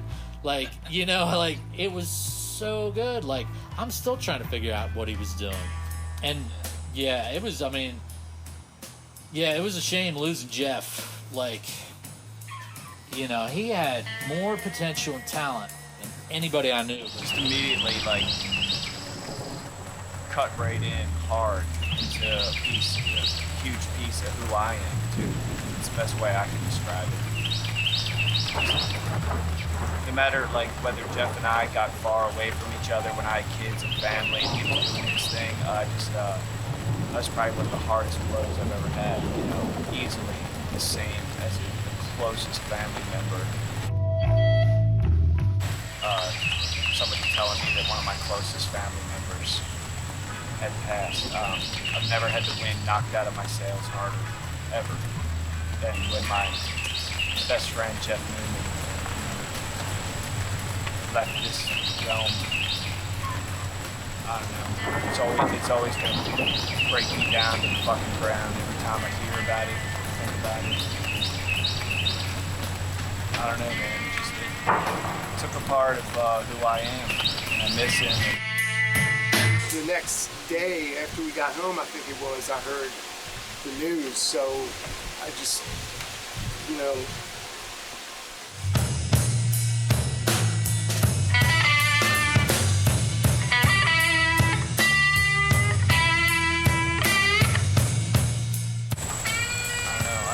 I love him with everything I am.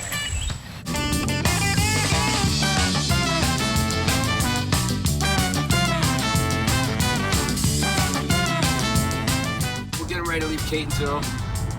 We're headed down to Nick's Fish House, go see the Players Band, talk to Andy and Dan Schneider, brothers. Andy's the drummer. Danny's the keyboard player, guitar player, songwriter. So these guys played with my old band Circle 9 back in 1996. It was around May of 1996. They formed a band called Mobtown Beat. And I found an old flyer for it the other day. It said Circle 9 at the bank with Mobtown Beat. So Andy and Danny have been playing a long time. They're about 10, 15 years younger than me. These guys play sort of like I guess the ska, reggae style. They write their own music, play a few covers here and there. But the music is just unbelievable. Actually, I would consider them probably one of my favorite bands of all time. I can't deny what you meant to me.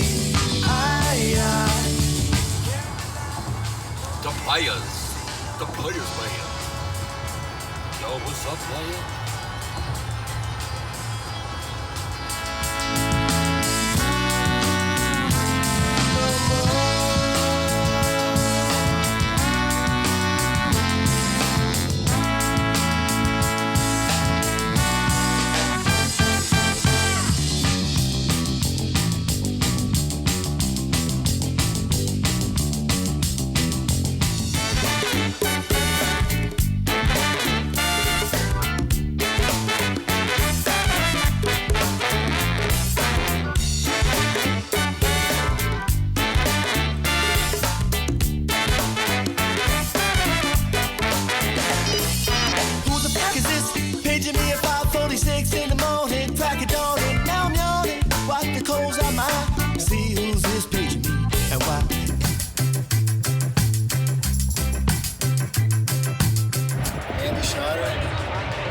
Baltimore, Maryland, Catonsville,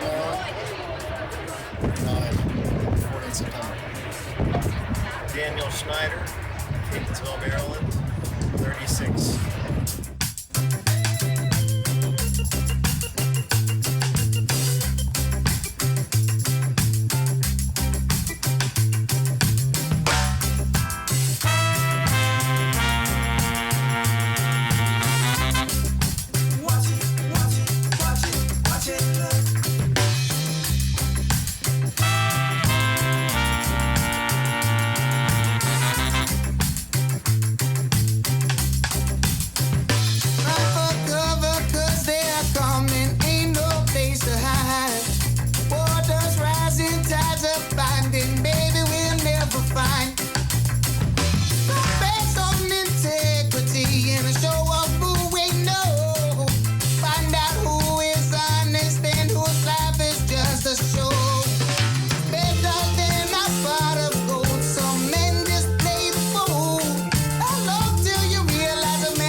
formerly Mobtown Beat.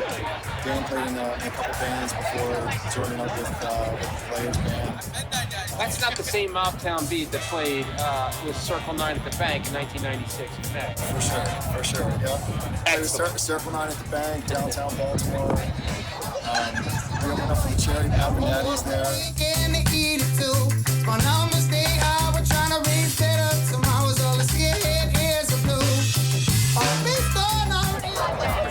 Genre is reggae. So I'm really into the music, playing the music, the history of the music. I kind of feel like the enemy at all times. That's the thing that keeps me going, which is my love for classic reggae music. Big guy leaves his shots sticking up in a single bound. 'Cause giants got to fall. There's enough for all to go around.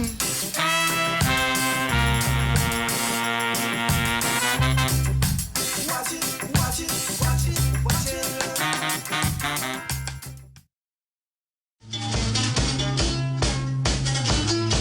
You know I saw my mama now when I said custody to the new world to see what's reserved for me.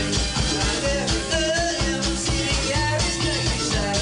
Where's that Magdalene? Why she shoot up in my mind? Did Side Fridge Play, which is at the time it was a band. Now it's more of kind of a larger collective. There's a lot of musicians involved.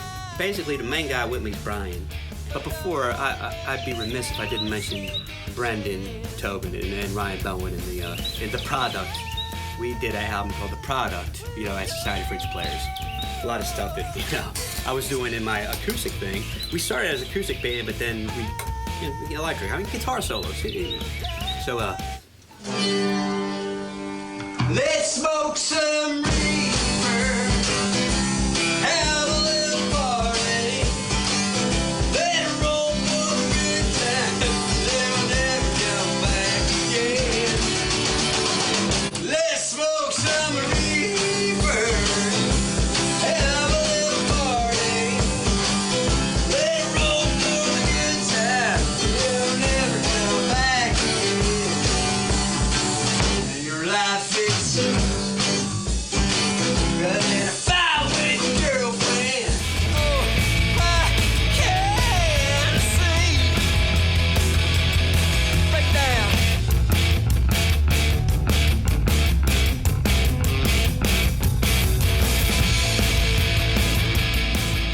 So it was a beautiful thing. We were always making music. Like, we had over 300 songs, and we're never ever going to record them all.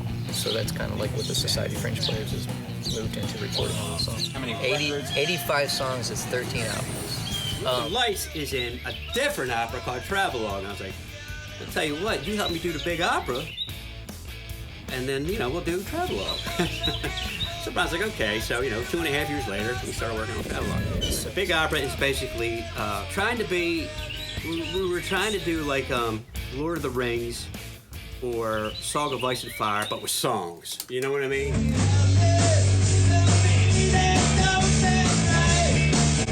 Create a large world and have it, very distinctive and populated with all these different characters, although we only focus on a couple with the intent that down the line, other things can happen. So everything is kind of integrated into the big opera. So that's what that is. And it's some work with many drummers. Now the drummers, in order of the recording, are Ryan, he did 1 and 2 did that at a Humphrey's house. And then CJ, Baltimore rock and roll fixture. And then Wilmer Earl Berry Jr. from Circle 9 and Doom Cookie, Andy motherfucking Oak from College Park, Love and Hate, and Forgotten Son. Then Sharon Santos from Santa Labrada, Brian's wife's band. She did 2 with us.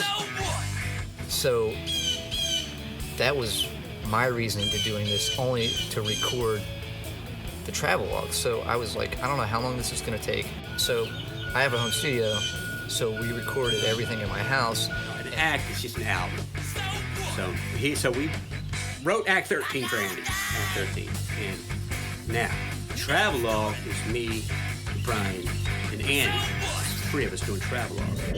You pick a drummer, they say yes, you give them a demo tape of just Dave and a guitar. It's out of time, he's singing willy-nilly. It's just a fucked up demo tape, which is funny. And then they have 3 practices with us, and then we record an album, which is crazy town. Nobody wants to record like that. But it's stressful, but it's freeing at the same time, because it's like I can't do any wrong because I'm creating it right now. It's like the ultimate art form. It's impromptu, but yet we had 3 weeks to learn, and survived it. We did 13 albums, actually all said and done. We did 16 albums in 2 years, which is bananas. I don't think anybody but Zappa and I don't know. I can't think of anybody else. Tom Waits and Zappa, maybe. Always drum, always keep a set, and lately been playing with Society Fringe players with Dave Linentude and Brian Lutz, and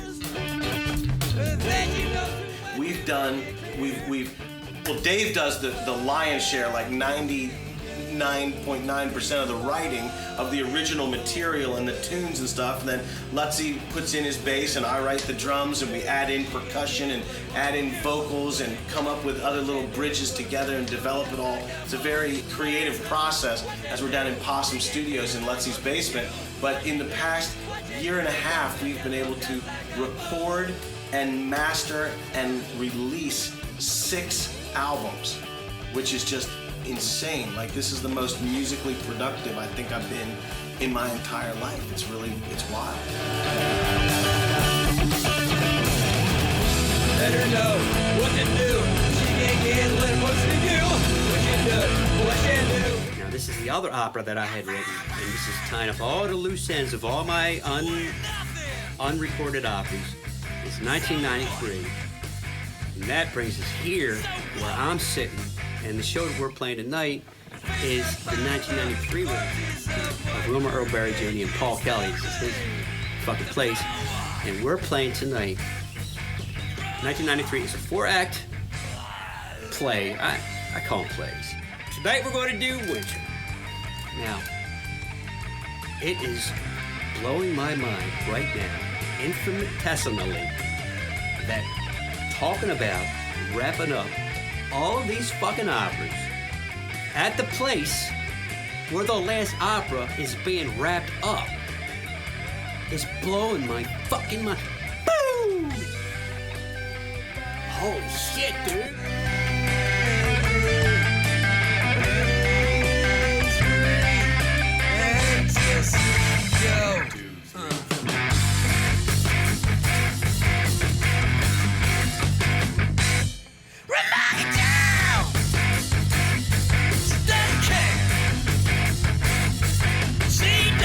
In 2.5 years, the Society Fringe Project did a 13-act rock opera with 85 songs.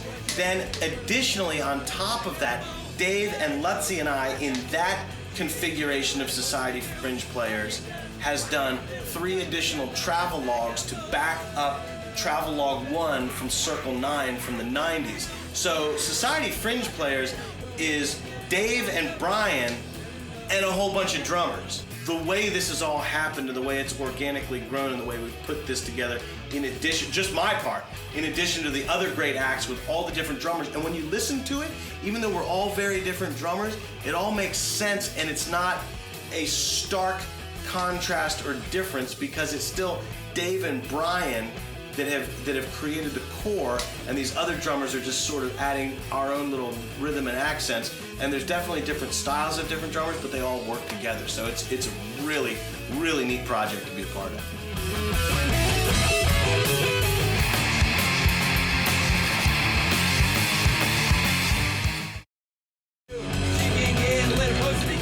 After college, I played and toured with Who Is God out of DC on Death Rebel Music, and we played with Clutch, Blind Melon, Helmet, Rollins Band. Rollins guitar player Chris Haskett produced our full-length album Pawn. We released 2 albums, toured, played 930 Club, Old and New, Black Cat, Old and New, 15-Minute Club, CBGB's, the Tune In Club Babyhead in Providence, Rhode Island. All these old great punk rock clubs. Brett lived in a house with 8 other guys, and he was like, "You got to come up. We're gonna play a party." And I was like, "Oh my god, this is next level." They had over 20K. Yeah, it was at their house party. There was hundreds. The police came and told us that if we didn't calm the people down that were like on triple levels off of houses all around, that we would be inciting a riot. Yeah, inciting a riot. Because we got them to chant. Yeah, so we got a call from Lisa White at the 930 Club. This is many years ago, and she asked if we would be interested in opening up for Joe Strummer. And I was pretty floored because we were kind of a young band at the time, and we hadn't really had any shows of that magnitude. So it was a huge honor and a privilege to open up for somebody as cool and as influential on just rock and roll music, punk music, ska music as someone like Joe Strummer. At this point, me and Jeff had gotten with Matt Pitcheroff and started a band called Lumber. We got asked to play this thing in Ocean City called Local Palooza. It was awesome. Big event, went on all day long. It was Juice and Lumber were headlining it, bands all day long. B-Rad Production, yep. So, Toxic Freedom played, man, there was all kinds of cool bands on that bill. Big stage, so by the time we go on, man, place is packed, things are awesome. First song, we start playing, man, fully into it. I'm banging on the drums, going off. I look out, the pit's going crazy. People were on top of each other, Matt Pitcheroff breaks a string. So what does he do? He rips all the strings off his guitar, throws it down, and dives on the crowd. At that point, I'm like, holy shit, man, what happened? Me and Jeff looked at each other, and I was like, I think we should just keep going, you know? So we just played through it.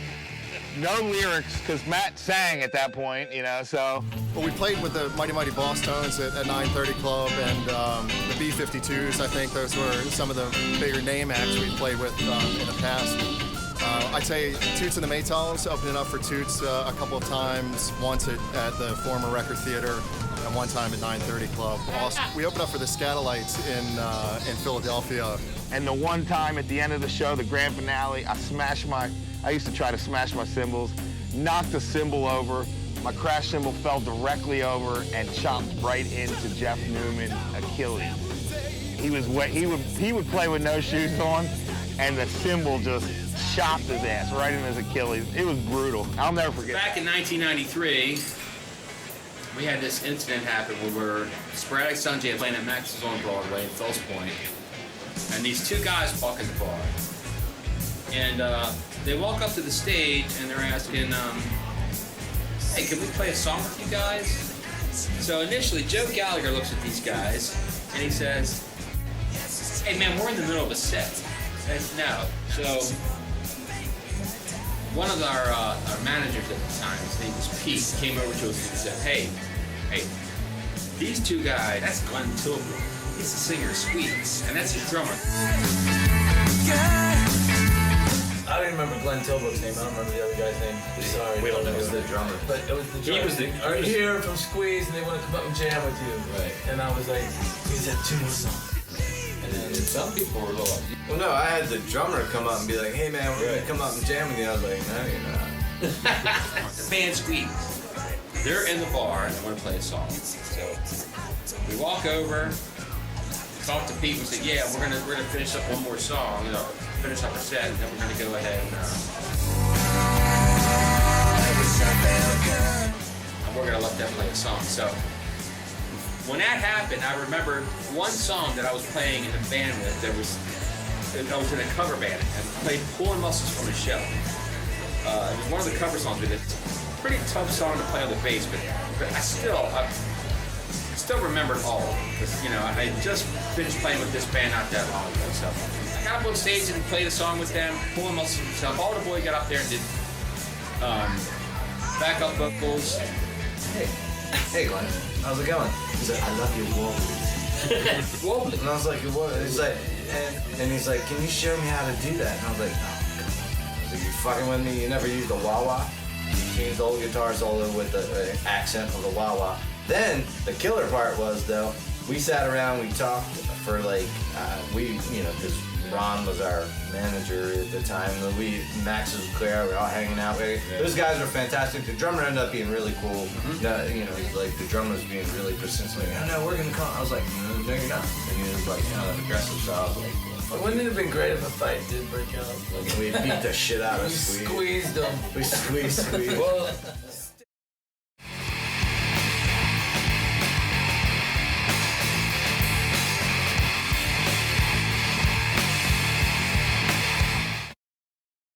it was part of Record Tape Traders. We all sat down at this table, and all the music executives from Def Jam came out. I can't remember the dudes' names, but all these bigwigs came out talking about, this is what's going on for the next 5 years. We're pushing this guy, we're pushing this guy, we're pushing this guy. And then all these DJs came up from all these radio stations. Here's your check, here's your check, here's your check. And we're like looking at it going, this is why the system's broken. They've already planned it out for the next 5 years, what they're promoting, what they're pushing, where they're getting it. And these artists don't even play instruments. They're just someone they made. It's like they take this guy and go, hey, you've got the right look, we're gonna dial you up.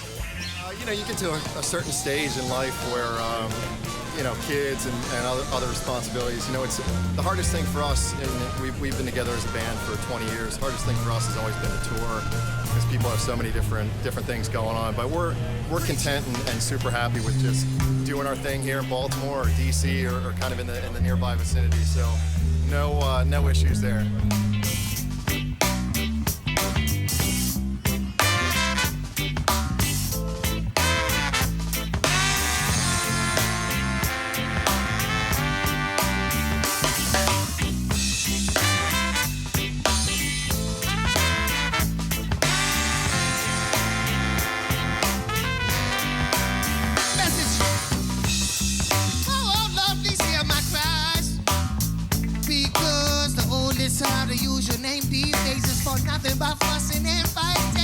One thing I've learned being out here in California is that location matters, because I met a lot of guys out here that played in bands in high school.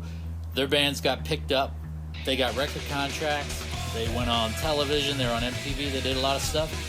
Their bands were not better than our bands, but they were in the right place at the right time. They were better connected. Like, when your best friend's dad's a record producer, it's a little easier to get a record contract, And I mean, I ain't saying it's good or bad, because, it is what it is.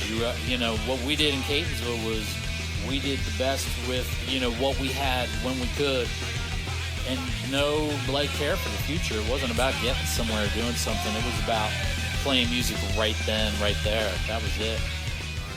Too many people fall into that trap of, we're going to make it or it's nothing. Well, no, that's not what it's about. Good luck trying to get a record deal and sell thousands of records. Just good luck. I mean, I'm not saying it's impossible. Go out there and have fun, be with your friends, and play some music. And definitely have some fun and jam with some friends,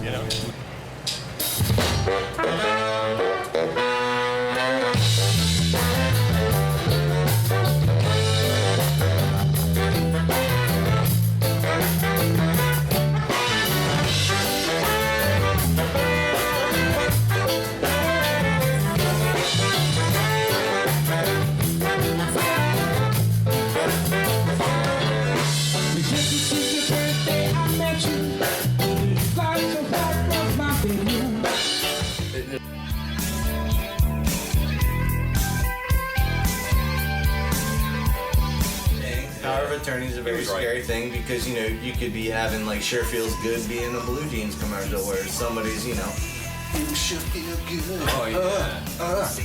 Hey. Or even worse, because I've been in you missed your calling. Well, I was not. I should have been in a Blue Jeans. My jeans. Between me and my jeans. Oh God, that mustache. Ron Jeremy. There he is. Didn't try to take that extra step to make our living off of music.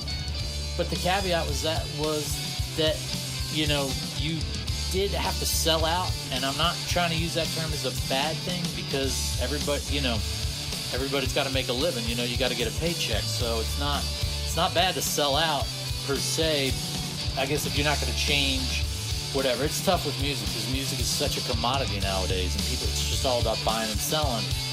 But then there's music that you just play in the garage with your friends, and you know, you can't buy or sell that because as soon as you take that step to like buy or sell music, like things change, and it's tough to keep it together. Like it's tough to like make a living playing music and play good music for the sake of music.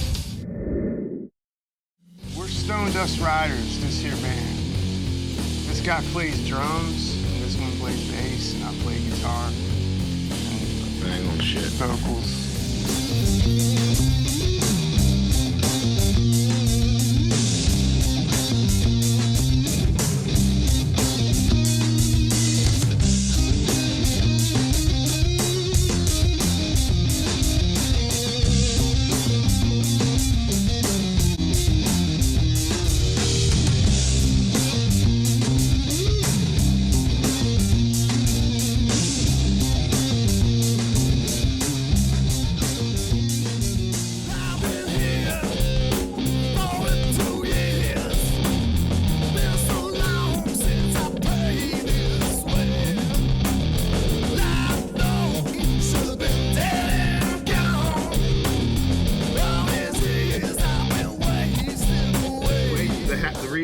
Riders got together is I got this place about 4 years ago, and I had this big garage, so I dusted off my old drum kit and I set it up. I was playing by myself for like a week or two, and I was like, dude, I need to get my man Sean Kearney back in the mix. So called Sean, and he came over. We hadn't talked for like 10 years, probably. We hadn't talked in a while.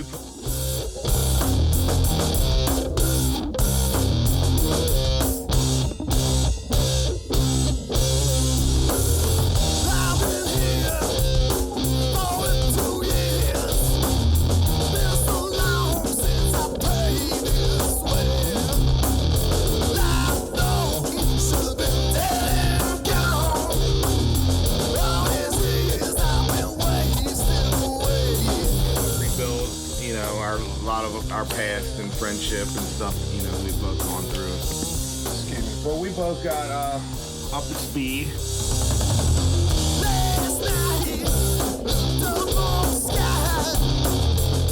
We started playing Kaya's songs and Queen of the Stone Age songs. Kaya's The Rage, Against the Machine.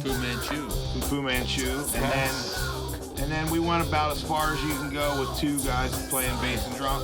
We had like a little video up on fucking YouTube, and Dennis was like, "Hey, you need a bass player?" And I said, "Hey, we got your fucking bass amp here." Facebook. I fucking fixed his bass amp from Sporadic Sun Jam and kept it alive all these years. Yeah.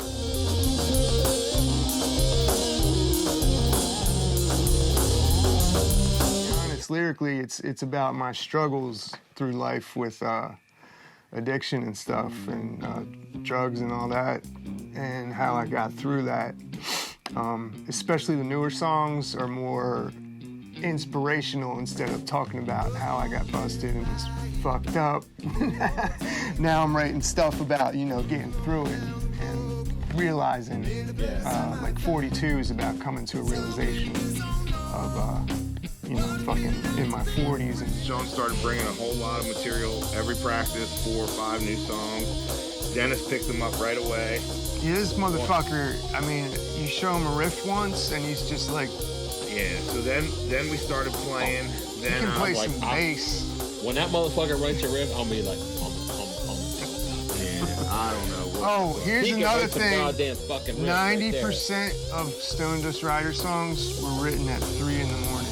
Yeah, Sean will be up all night. Me doing a riff. Just like slow and melty and grindy, all the way down to the grooves that hit me the deepest. That when you got that playlist and you're painting, it's always about me. When I'm painting, drawing, and I got something on, and I'm got the door closed in the art studio, and Stone Dust Riders hits those songs. I don't even know how to describe it. It's just they're the things that hit me the hardest, the deepest. It's the band that I've been waiting for.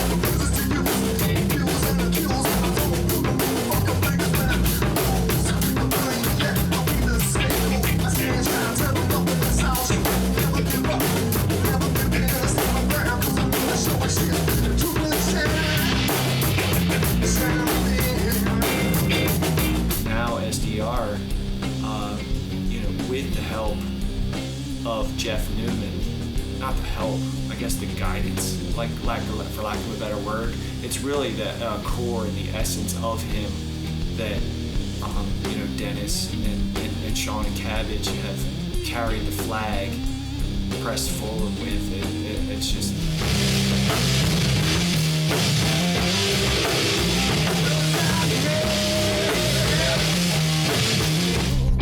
Also, I want to say this, our Volume 1 CD includes Steve the Dolphin was one of Jeff's original songs that we do a version of.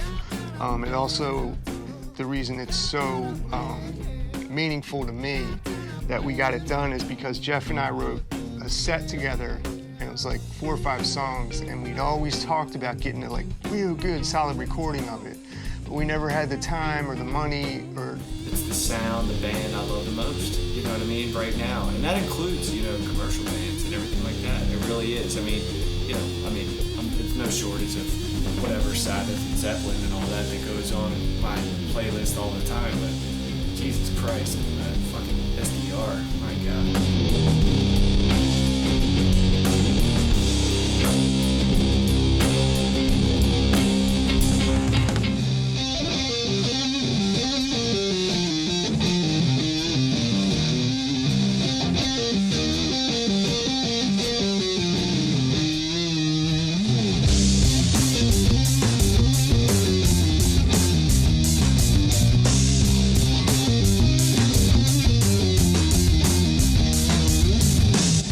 Finally, last year, we started recording our first album, Volume 1. Took a year. Took a year.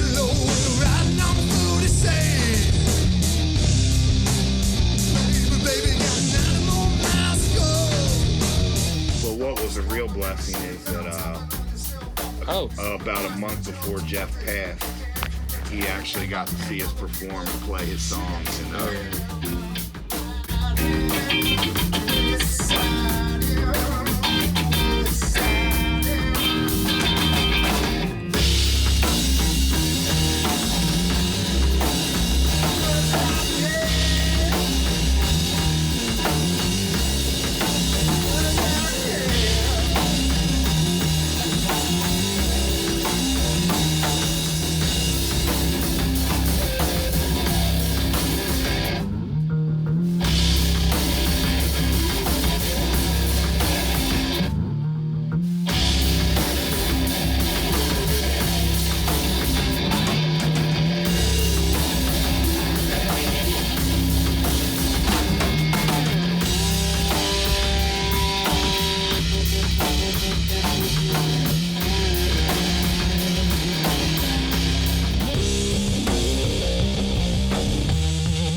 music makers that held a tradition of rock and roll as traditional rock and roll practitioners. And the reason why I use the word tradition is the sense that it was very much an organic process in terms of interpersonal relationships. Yeah, you guys had family relationships, you had work relationships, and there's a continuity of that in the Catonsville scene. So I'm again looking at your title, Catonsville, Music City, Maryland. Any city that has those connections and they've continued to make music together, as we mentioned before, it's not about the music. It's not about the money. It wasn't, of course, it would have been great to get the big record deal, but there's something about that element of commune, to come together and enjoy that spirit of music making together. It helps to reinforce those social binding agents. So the glue that binds, in my opinion, is very much these elements. And I stand now far away from that geographically, and I stand in admiration because there are many urban formations, peoples that are very much flippant. They're just very broken, not collective, and they don't have that history as music makers. Get together with like-minded people and just hang out and have fun, and everybody needs a break sometimes. What you're talking about there is like the bond we all formed when we were playing music in Catonsville together. I mean, it is a bond. I mean, that's, music brought us together, and we just, it just formed a relationship that lasts a lifetime. At this point, most people, everyone has a job, has an income, has or a real job. So now, more so than ever, we can really play music because we want to, and it's fun. Music isn't paying the rent, and that's okay. Music isn't paying the mortgage. It's not feeding you. It's not gas in your car. You don't need gas money to the next town based on how many t-shirts you sell at the place the night before where you've never been before, and you're just counting on that money to maybe so you won't have to sleep in your vehicle before the next town. So now that it's more of a relaxed atmosphere, I think, mentally and physically, you are able to create more. I don't know, man. Beebs and I have been in bands since we were in the Yucks, and so I guess at 48 we're going to keep playing in bands, you know what I mean? The best thing about doing it now is we're not doing it in some parent's basement. We have enough money for 2 guitars, 2 amps, and new chords, and we're not being held back by technical difficulties. We have multiple places to practice, and it's a lot more enjoyable. Yeah. We're about to do our 25th anniversary show. These are the only people I've ever found that I can play music with. Period. The way naturally I play music. For me, I didn't want to just be a fan of music. There was something spiritual about it. I wanted to play. And it always kills me, even to this day, to go to live shows and not actually be up there on the stage. And I think that's where I'm happiest is up there doing my thing on the stage. So. I mean, that's just the nature of the chemistry of how we started playing. We played, broke up, played, broke up, played, and then have actually played sporadically over 25 years. Like, it's true to its name.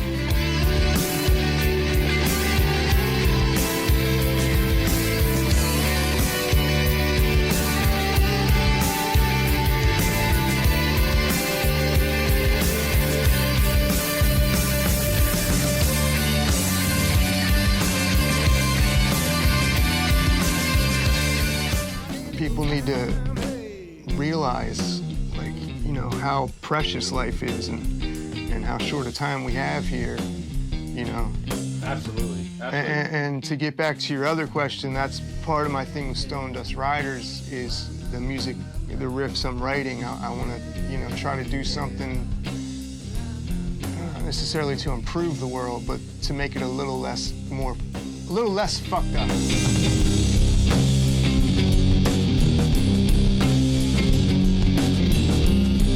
My brothers, period. We've been through everything in life together, and to look around the stage and to see my brothers playing music with me is like, I think it's a great source of joy, period. That's right. So where else is a good place? Michelle Lepson, holy shit, come here, I gotta say hi. Finally, a good story I can tell. No, this is not, hey, get your minds out of the gutter, people, jeez. We went to Dead shows a lot together. Right, it'll take you out of your everyday struggles, your everyday bullshit that you have to deal with, you know. You're arguing with your coworkers, you're having a fucked up day, you get in an accident in your car, but you come to a show and hear some new music that moves you, that you like, that you can relate with. Even if it ain't about the lyrics or whatever, like you're saying, man, it can really like move you, uplift your spirit, and that's what I want to do, is, you know, give people an escape. Spent a lot of time together in like really formative years, like, and really testing the limits of what we could do musically, and you know, we had a blast doing it, and it was a good time. It was definitely good. Everybody's having kids. I keep trying. Paul's somewhere in the back going, no, do not talk about me. That's okay, though. It's chemistry. I mean, it's you can't really explain it. There's just an energy there. There's a respect level, too, with each member. I mean, we trust each other, we respect each other. You know, I know you've played in a number of bands, I've played in a number of bands. It's just not the same. I mean, when us four get together, there's just something there, even if we haven't played in years. You know, just playing last night and rehearsing last night, there's just something there. But I think it's more, there's a deep love for, you know, all three of you, and I think that comes out, the passion comes out in the music. I'm 47 years old, and I plan on playing music as long as I can hold those sticks, and you know, it just means the world to me, you know. It's the release of stress, it's the release, you know, it's something special, and I'm glad I have the gift. So. We want to always come back to get together and play. You know, it's rare that 25 years later you can say, hey, we got to do a show. Josh had said something last year about maybe coming back and doing something, and then it never really materialized. But we would like, you know, our thing was, I mean, it's been a long time, so we'd have to relearn some of these things.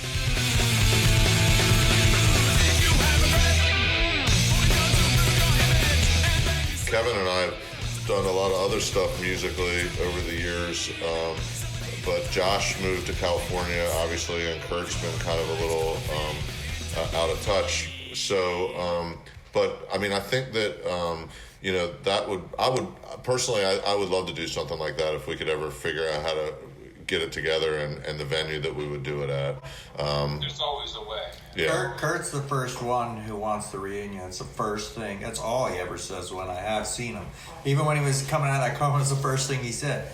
When are we gonna get the band back together? And I want to thank everybody in Catonsville that used to come out and support us, and I want to thank all our friends that, you know, for the years that were at the house parties and trekking down and piling in the vans and cars and going as far as, you know, Morgantown, West Virginia to, you know, the Auto Bar or Old Chambers or the Rev. You know, all these places in Baltimore, we played them all back then, but, you know, we couldn't have done it without the support of all of our friends, and that's what Catonsville offered us. It was a great time to play music in Catonsville.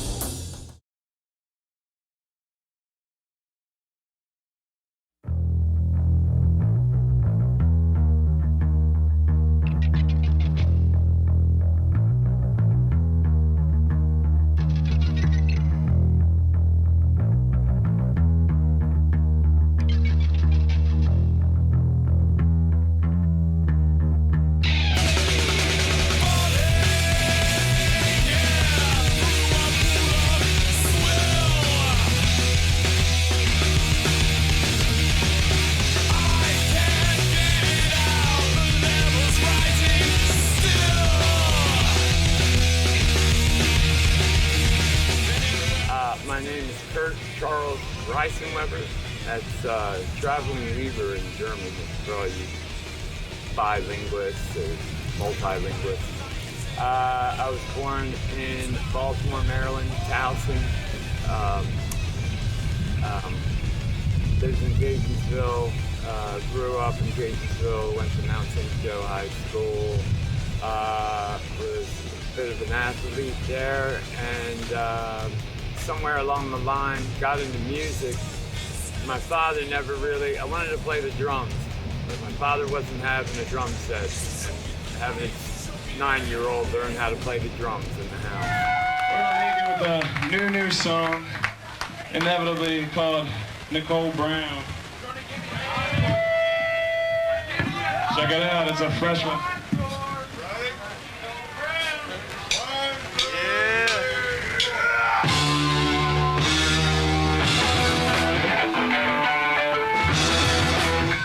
Josh Bolton and I, we befriended each other at St. Joe, and we used to spend the night over each other's house freshman and sophomore year before we could go out really anywhere. And got into music, kind of the new age music, kind of like Boingo Boingo, Wall of Voodoo type bands, Talking Heads. And then it kind of morphed into bands like Bauhaus and 45 Grave and X, The Descendants and bands like that.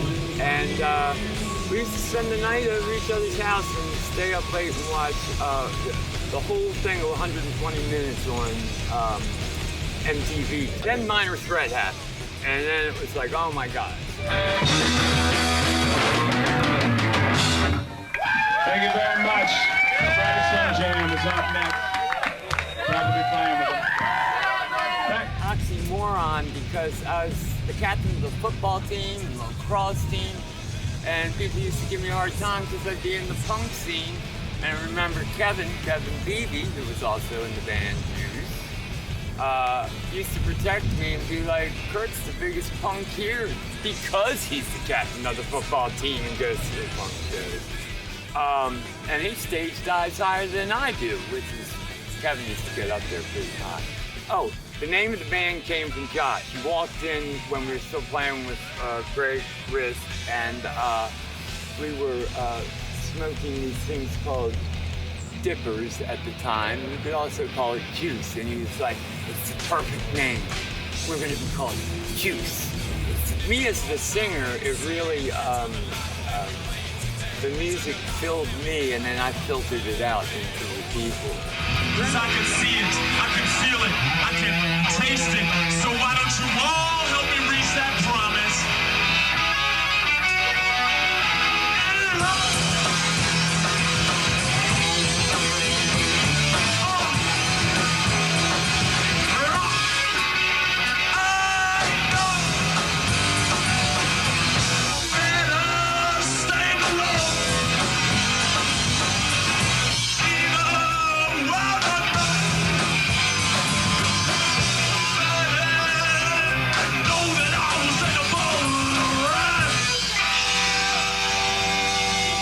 Always wanted to be, you know, and he had a point. He always wanted, before we did any touring, he wanted to be signed. He wanted that guy to come in here, dear boy, have a cigar. You're going to go far.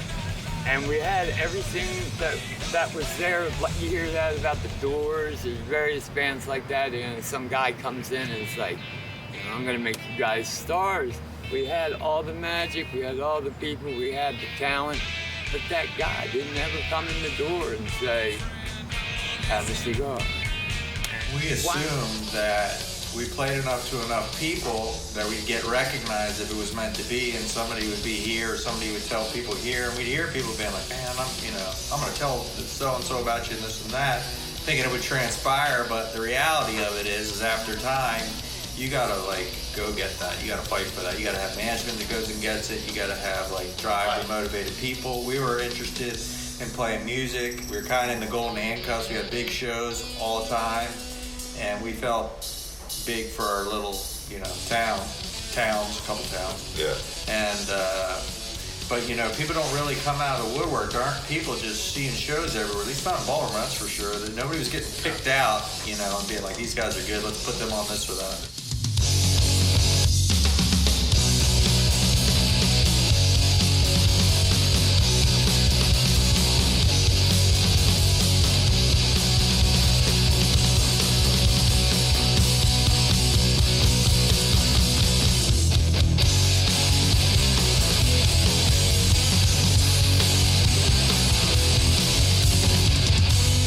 Why aren't we making a living out of this, you know, from us just having fun, and all those other things just came with it, you know, automatically. And when we started trying to make it a business, that's where we stumbled. That's when we kind of lost.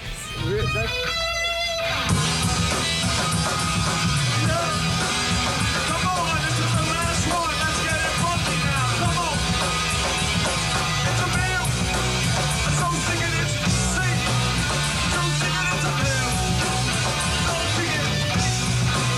Just to wake up.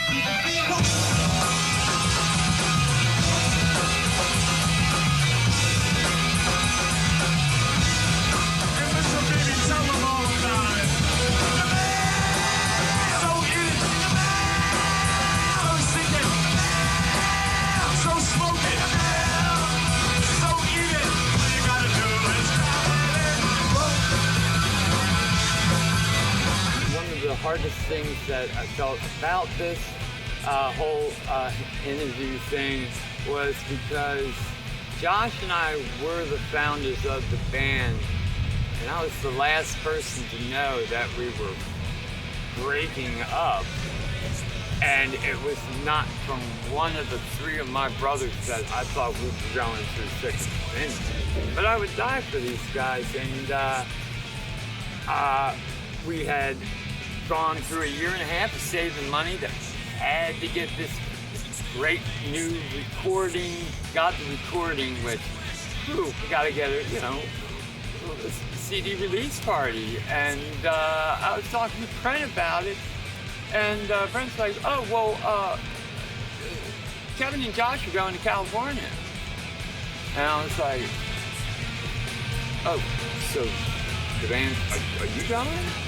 And he's like, hell no, I'm not going to California. I was like, well, so we're taking a break? He's like, yeah, we're breaking up. And I was just like, stunned. And still to this day, here I am in Baltimore, and nothing much has changed. I'm still waiting for that next Juice show and that CD release party. I can tell you that much. But it was a great, great time.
sermon, like a fire and brimstone kind of thing. He's a Catholic, but he's all about, he's righteous anger and indignation.